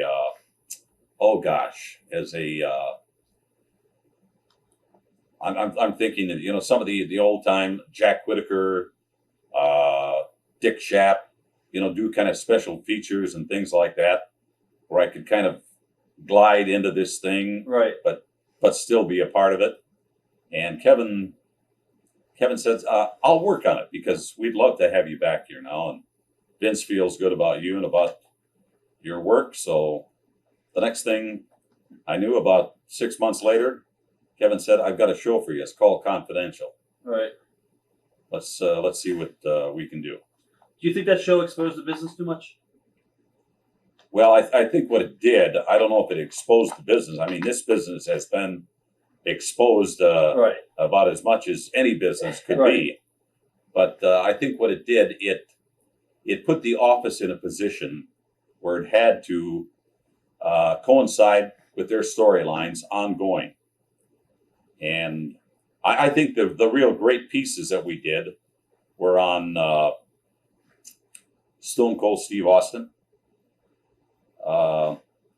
I think the delving into the tragic death of Miss Elizabeth. I think that maybe some of the things we did with Shawn Michaels and his differences with the office and exposing that on a show. What does Confidential mean? This is the inside track. Do you think Vince, with the whole Miss Elizabeth thing, do you think maybe he knocked Luger too hard and portrayed him in like a real negative light, especially right after that incident happened? Well, obviously, Lex Luger was involved with Miss Elizabeth, and it was a tragedy. And I talked to Lex recently in New York, and he felt very, very bad about that. I'm sure it affected him, and he did legitimately tell me that he loved the girl, but if you loved her, you wouldn't be feeding her booze and pills and giving her an opportunity to do something like that. True. What are your initial memories of conversations with Vince again? When I came back, When you came back? oh, they were great. You know what? We didn't talk about the old days either. Huh. We talked about the future.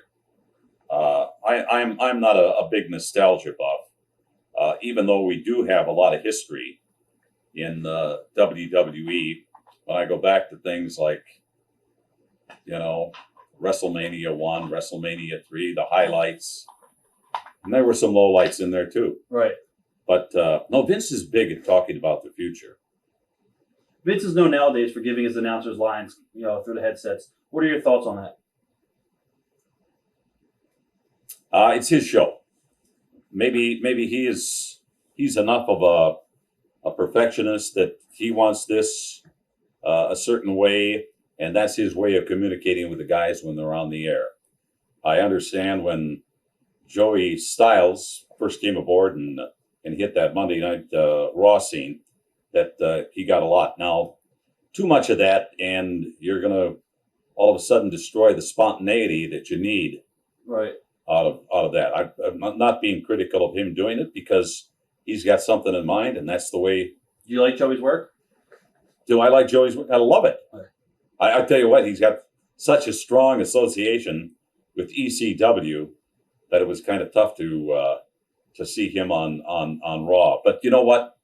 It all worked out great. The setup was great, and I think it was all done by design from day one. What are your thoughts on Jim Ross? Jim Ross, good guy. Could be political, but certainly very knowledgeable. Became a real student of the game. The Oklahoma thing, kind of, I think that came from The Office. Right. I don't think that came from Jim. JR now likes to wear the cowboy hat because he's identified with it. You wear it on TV for 10 years, hell, you should be. Just like the other guy is going to be, I don't know if you're going to wear it in an airport someplace, the crown, but right. Jerry Lawler has been on TV. He's a household word. How good was it to come back at WrestleMania and your memories of calling the Battle Royal with Bobby Heenan? The gimmick Battle Royal? Right. How would you like to have been a Viagra salesman in the middle of that ring? You could have scored a fortune. Right. You know what? It was fun. And we knew from the beginning that it was going to be fun. And that's why I'd bring out those old cliches, Hillbilly Jim in there, guy that goes bear hunting with a switch. Only two ways you can be down there in Mudlick. That was a big old good 'un or a good old big 'un. So, but it brought out all of those right. old terms and descriptions of the boys. How did things change as far as production as compared to when you were last in WWE? I think things they pre-package a lot. They don't do stand-up interviews. When I left here, we were doing stand-up interviews. And in that respect, it changed. It's very controlled.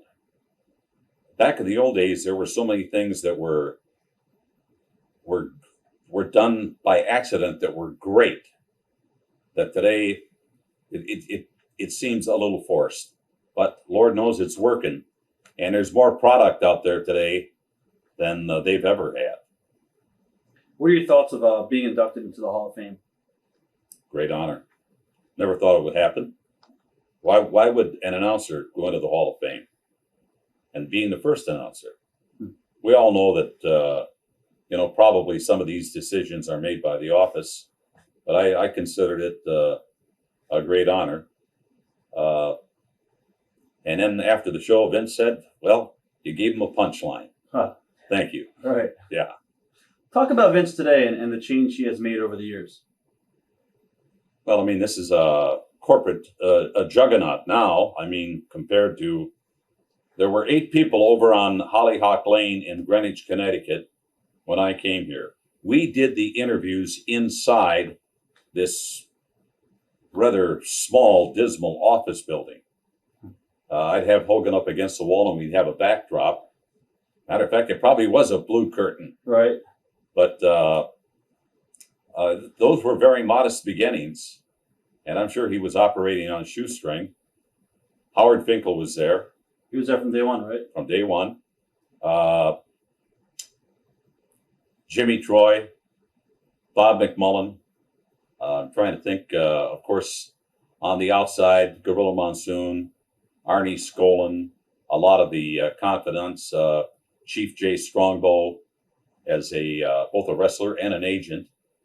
So it was a very modest beginning for him. What are your thoughts on Stephanie and Shane? Well, since I'm big on nepotism myself, I think if they want to do it, I think they should be there. And both have showed tremendous affection for the business. Do they have an understanding of the business? I think they do. I really think they do. I'm impressed with both of them. Right. And I'm not blowing smoke because my age, I don't need to put somebody over. Right. If I thought they were doing a poor job, I would share those thoughts with you also. But I think Stephanie, now that she's a mom, I don't know, what kind of a role she's going to play in the company. But Shane asked something about the Madison Square Garden show and the fact that the response was so positive. I realized that he's got his head into the business. Right. He wants to know why. It's a good question to ask. Why? Why do things work? Thoughts on Triple H? I worked with him in Atlanta at WCW, and very hardworking, very conscientious, Student of the game. Yeah, and here's the one problem he had there. He was going nowhere. So when he had an opportunity through Shawn Michaels to come up to the WWE, I said, we're going to hate to lose you here, because I thought he had great potential. He had the look. We're talking about Triple H and your thoughts on Triple H, and you had a sidebar comment, I think, about the family. Well, we were talking also about Triple H and the family and how modest things were in the beginning. I recall that Hogan, myself, Vince, went over to Vince's rented house in Greenwich in his rented Lincoln Town car and sat down, and Shane was a little guy. Stephanie was littler. Linda was there. Linda made dinner for us. We all ate at the table, then went in and started mapping out some plans, some strategies for the future. Actually writing the shows that were going to lead into WrestleMania 1. Wow. So he put us up in the house, and that's the way it was done. That's where the magic happened. Yeah. What are your thoughts on the deaths over the last few years with guys like Kurt Hennig, Hercules, Warrior Hawk, Bossman? Tragic. Terrible. I mean, these are all young men. The Eddie Guerrero, which is the most recent, so tragic. I mean, I've known that kid forever. Nice piece of talent. Good young man.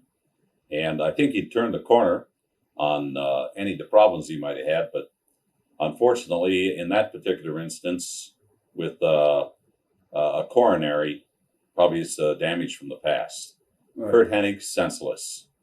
And the story you were telling me about Roddy Piper, you need the pill to get you up. You need the pill to get you down. You need the pill to get you going, keep you going. That's all BS. That's what killed these guys.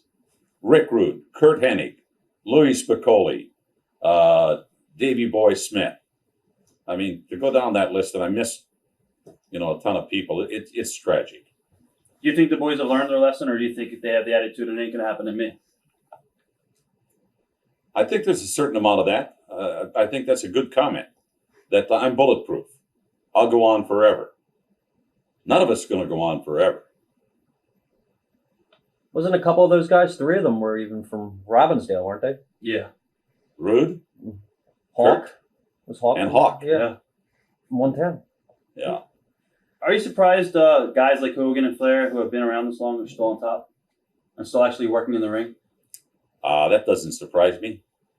Those guys, back in the old days, they probably wouldn't have let them work to that age. Right. But, God, you take a look at Hogan, you take a look at Flair, and they can outwork some of the younger guys. So, Babe Ruth, take a look at him. He drank every night. Would pitch. Ate 12 hot dogs between double headers. Yeah, exactly. Smoked a carton of cigarettes a day. All right. What are your thoughts on WWE looking out for the pro wrestling world for announcers and apparently preferring that you don't know anything about the business? Well, I don't necessarily agree with that. The one thing that I found out in broadcasting in general today, when I broke into the business, you had to do the cup deer, you had to have a voice, you had to have a delivery, and today that might be the way things are going. They should know a little bit about broadcasting, whether or not they know anything about wrestling. If an individual producer feels that way, so be it. We better educate them in a hell of a hurry, though. Yeah, definitely. Were you surprised to see Bret Hart return? I don't quite understand if he has returned, though. Right. I mean, he's been inducted into the Hall of Fame. Bret was at the Hall of Fame was very aloof to me, and I've been very close to him because I've been close to his father. My son played in the Olympics up in Calgary in 1988, and thank God for Stu and Helen Hart. They put us up. My family came up there. I got a chance to see my kid play in the Olympics. I loved them. I love Brett. Few of the other guys, you know, Neidhart, a little on the strange side. I'll tell you stories later. Could be a little off the wall. I could tell you stories. I know you can tell. We'll exchange them. You probably have a million. Yeah. What made Pat Patterson a great finish man? Well, Pat was an entertainer. I mean, Pat realized this was entertainment. You've got to give the people what they want to make them pop. You got to give the people not necessarily what they want, but what they need to buy a ticket to the next event, to buy a ticket or buy into the next pay-per-view. That's what made Pat Patterson the greatest finish man of all time. Do you think he was better than Eddie Graham in Florida? Different era. Right. Eddie Graham, wrestling. Pat Patterson, entertainment. Eddie Graham was good, no question. Mike Graham's a good finish man. Dusty Rhodes, a good finish man. Thoughts on Bruno Sammartino and Vince McMahon's relationship? Well, I got a little bit of that because Bruno was doing shows when I first came here. I don't think I saw Bruno in more than maybe a dozen matches, but he was doing some color on TV, and of course, I mean, he was bigger than life. But he did not like the way that Vince was taking the business. He blamed Vince for a lot of the things that were happening in the business. Hell, steroids were being taken in this business, in football, in other sports, and just by bodybuilding, long before it was even heard of here. Right.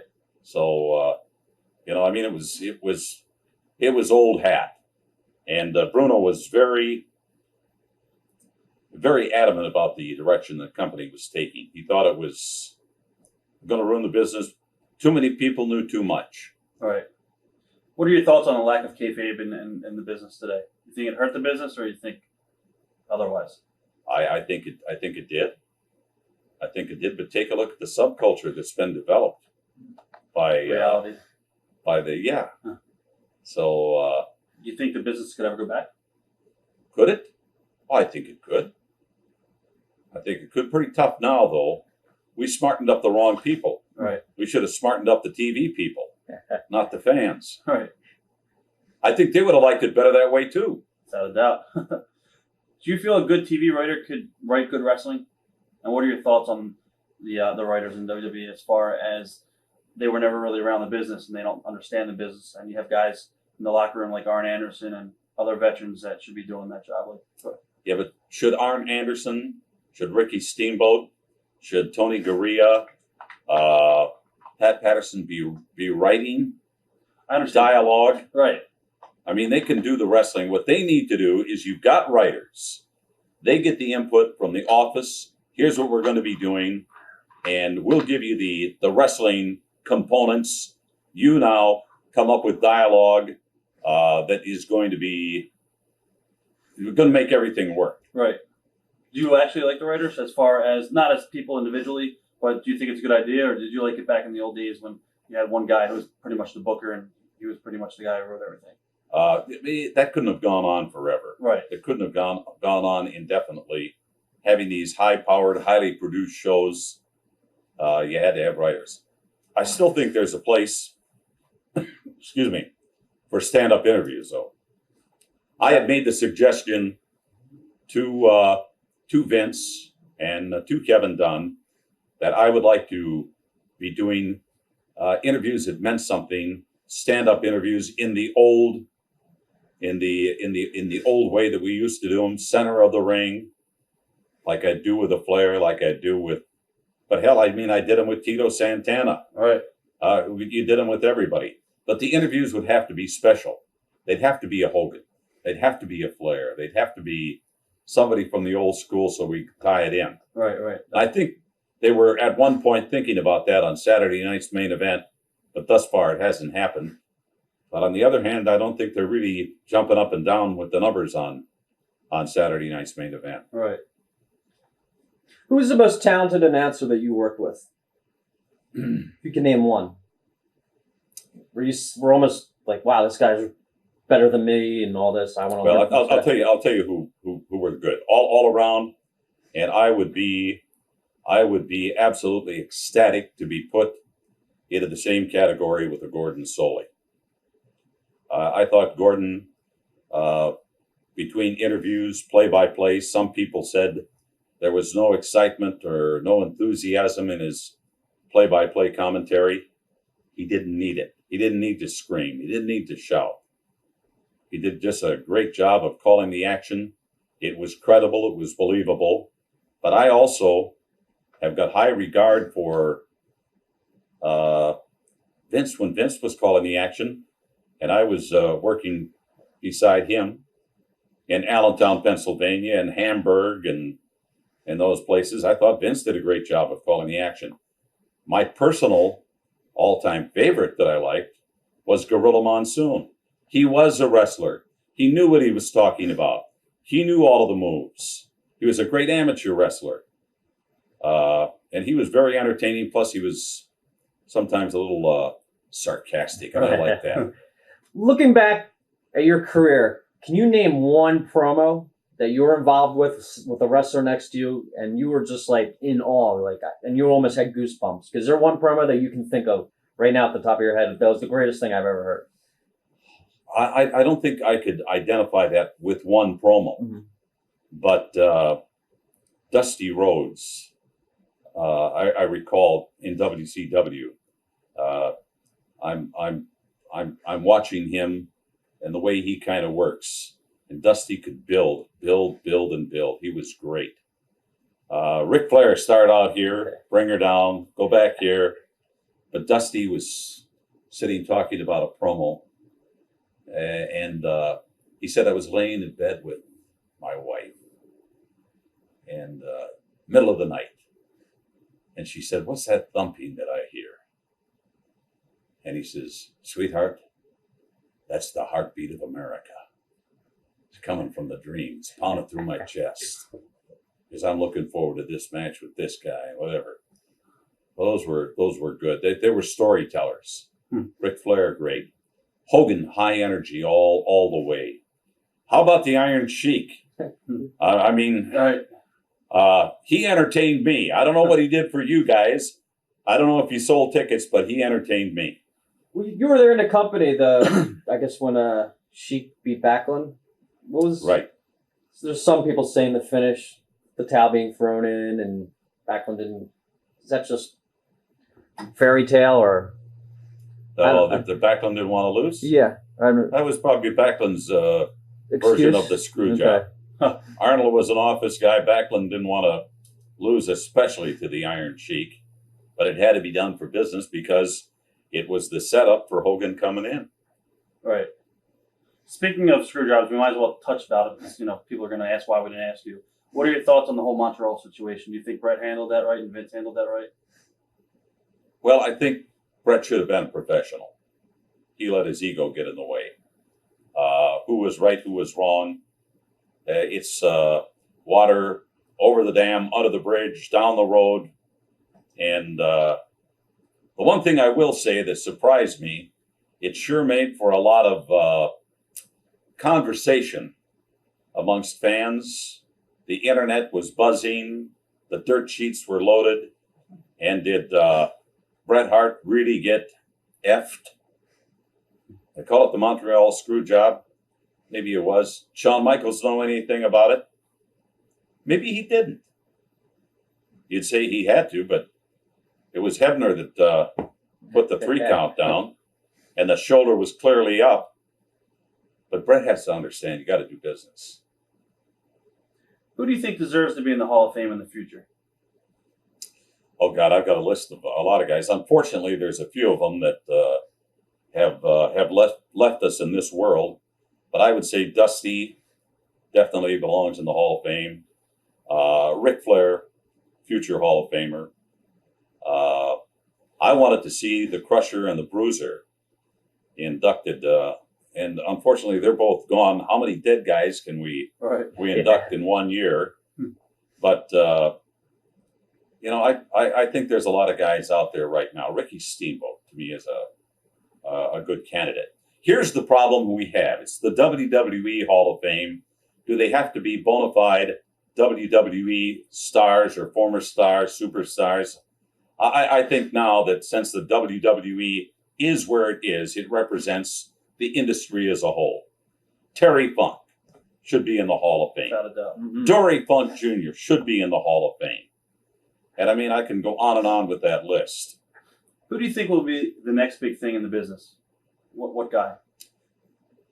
There's some guy out there right now that doesn't have a character, doesn't have a persona. He's glib. He's a good athlete. He carries himself well. He has the look. He has the feel. He has that charisma that you have to have. And we don't know who he is, but he's out there. I knew Steve Austin when he was just a fledgling, stunning Steve at WCW with Brian Pillman and part of the Hollywood Blondes. But when he came up with his stone cold character with that beer, that was the real Steve Austin. That's the reason it worked. And there's going to be somebody right around the corner that's going to arrive, and he's going to be very, very big. Do you think the key to getting guys over is to have guys that connect with the audience and let them be themselves? Yeah, I think that's very important. I think they have to be themselves. The stone cold beer drinking character is Steve Austin. Paul Orndorff told me about this guy. He says he's great. He likes to hunt, fish, drink beer, occasionally have a little goodie. But he's the real deal. Right. And that's why he was so good. Shawn Michaels was a late bloomer. Bret Hart. I mean, he worked a lot of long, hard years to get where he got. Right. But there's somebody out there. I don't know if I see him right now, but I guarantee you the office knows somebody. I really thought that Dave Bautista was on the cusp. He had a setback. But I think he's going to reemerge as probably one of the premier talents. I don't see a lot of Kurt Angle. And I thought that Kurt Angle was just, God, a fabulous piece of talent. I also, think that John Cena maybe pushed a little too hard, pushed to a fault, where all of a sudden we saw that backlash. And that has been chronicled in many of the publications and on many of the internet sites that, enough of John Cena. John Cena is going to be around. Good, hardworking kid, good work ethic, yeah. Do you go to the sites a lot as far as the internet, or are you not really into the internet? I used to when I had to steal material for my hotline. Right. I'm like that clown from the New York Times. I did plagiarize. Right. Because I lived in a vacuum. Right. I didn't know what was happening. I'd have to go to the sites. And I would talk to a lot of people. I would talk to a Bob Wright. I'd talk to a Madden. Right. I never really talked all that much with Dave Meltzer, with Wade Keller. Right. But I would talk to Alex Marvez. Right. I would talk to some of these people. If I would have had your telephone number, you wouldn't have kayfabed me on that. I would have been calling you. Thank you. Thank God that Doug would volunteer every now and then. That's right. I bet he would. Yeah, probably. A sickie. As far as the bubble, do you think Vince is in a bubble as far as it's concerned with not knowing the talent that's out there, and only knowing the WWE world? It's funny you should mention that, because they were saying the same thing about him 10 years ago and 20 years ago. Is he living? Is he the boy in the bubble? Right. He knows what's going on. He's got enough people feeding him the right kind of information. That inner circle of his is very strong. What are your feelings on guys having the cookie cutter look now these days in the business, as far as being big guys, having the same look? Do you think WWE needs different guys of different shapes and sizes to relate to the fans, like Abdullah Butcher types? Not Abdullah Butcher, but sizes like King Kong Bundy's and stuff like that. Because right now you watch on TV and almost all the guys have the same cookie cutter look. Do you think that hurts the business? Yeah, I do. I think you should have different and distinct looks. Back when I broke in, there were more big fat guys with pot bellies that would come on out. Like a Dick Murdoch. Yeah, the Dick Murdoch. But Dickie Murdoch was fantastic. It was a great. I saw that Legends match in Philadelphia, Right. between him and Wahoo McDaniel. Both old men by today's standards, but you know what? They could work. They could take an arm bar and work it for 5 minutes, and people would be on the edge of their seats. That goes back to the Johnny Valentines, the Ric Flairs, the Hardy Races. What advice would you give to guys wanting to get into the business? Well, I used to think I had a stock answer for that, but today I think there's so many other components, and that that break, that big break that you need to get into the business. I would say my own kids or something, if they wanted to get into it, I say forget about it. But if it is a lifelong ambition and they're ready to do it, then go to OVW or go to Dory Funk, but get the best training you can. And then you got to watch a lot of television. And I think you take the best of a lot of different people and you make something out of that. Right. Take a little bit of Ric Flair. Take a little bit of John Cena. Take a little bit of, I'm thinking of some of the more colorful guys. Take a little bit of the Crusher. Take a little bit of Jesse Ventura. Bring that up to date. We don't see a lot of that in today's world. Carlito, I think, was kind of a little bright light. I liked what he did. Right. Yeah. Did you ever have aspirations to write a book? Oh, I have got a manuscript that probably is somewhere in the neighborhood of 1,200 pages, and but it's something that I've worked at. It's a work in progress because I want to be able to tell the whole story. I want to be able to have lived the final chapter. Right. When it's written. You gotta wait till you're out of business then. Well, I'm sure I'm going to step on a lot of toes. Right. What's going on right now outside of the wrestling world for you? Talk about your business, Mean Gene Burgers.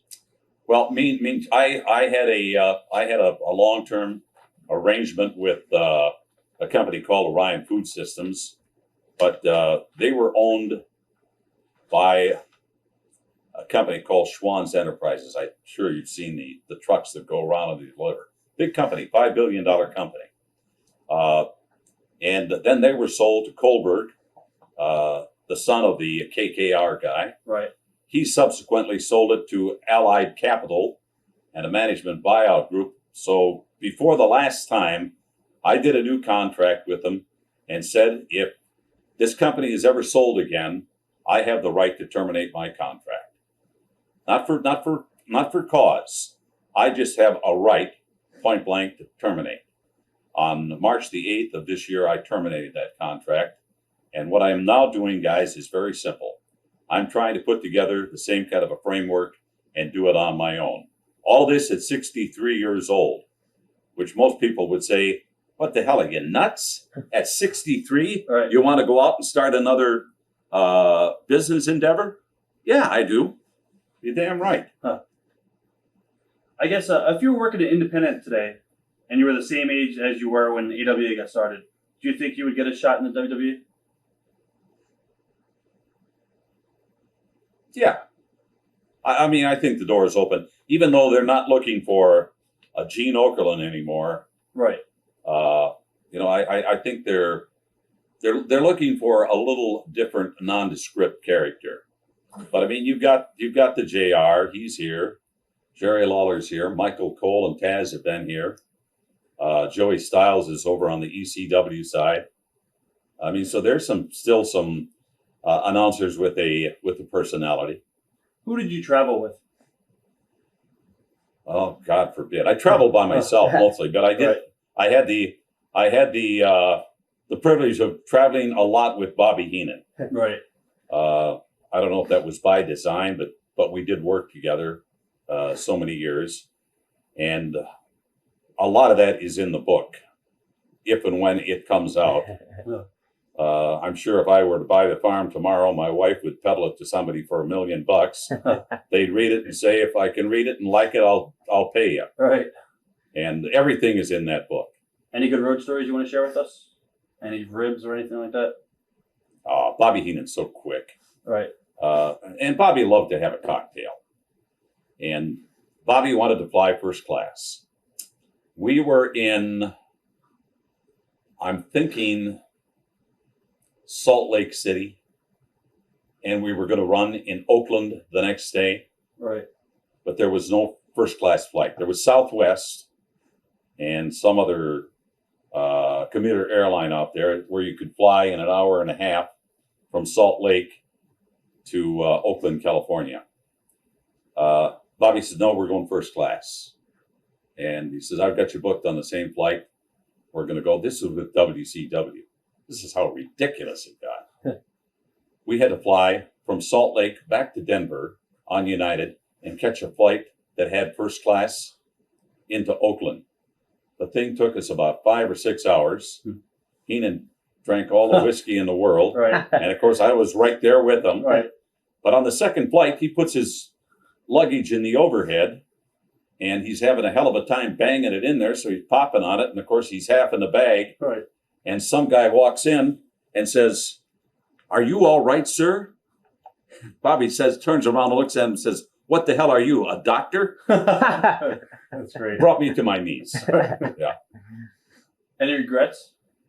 No regrets. No regrets. Even the changes. Right. Even the bad things that happened for a reason. The changes for a reason made me a better person.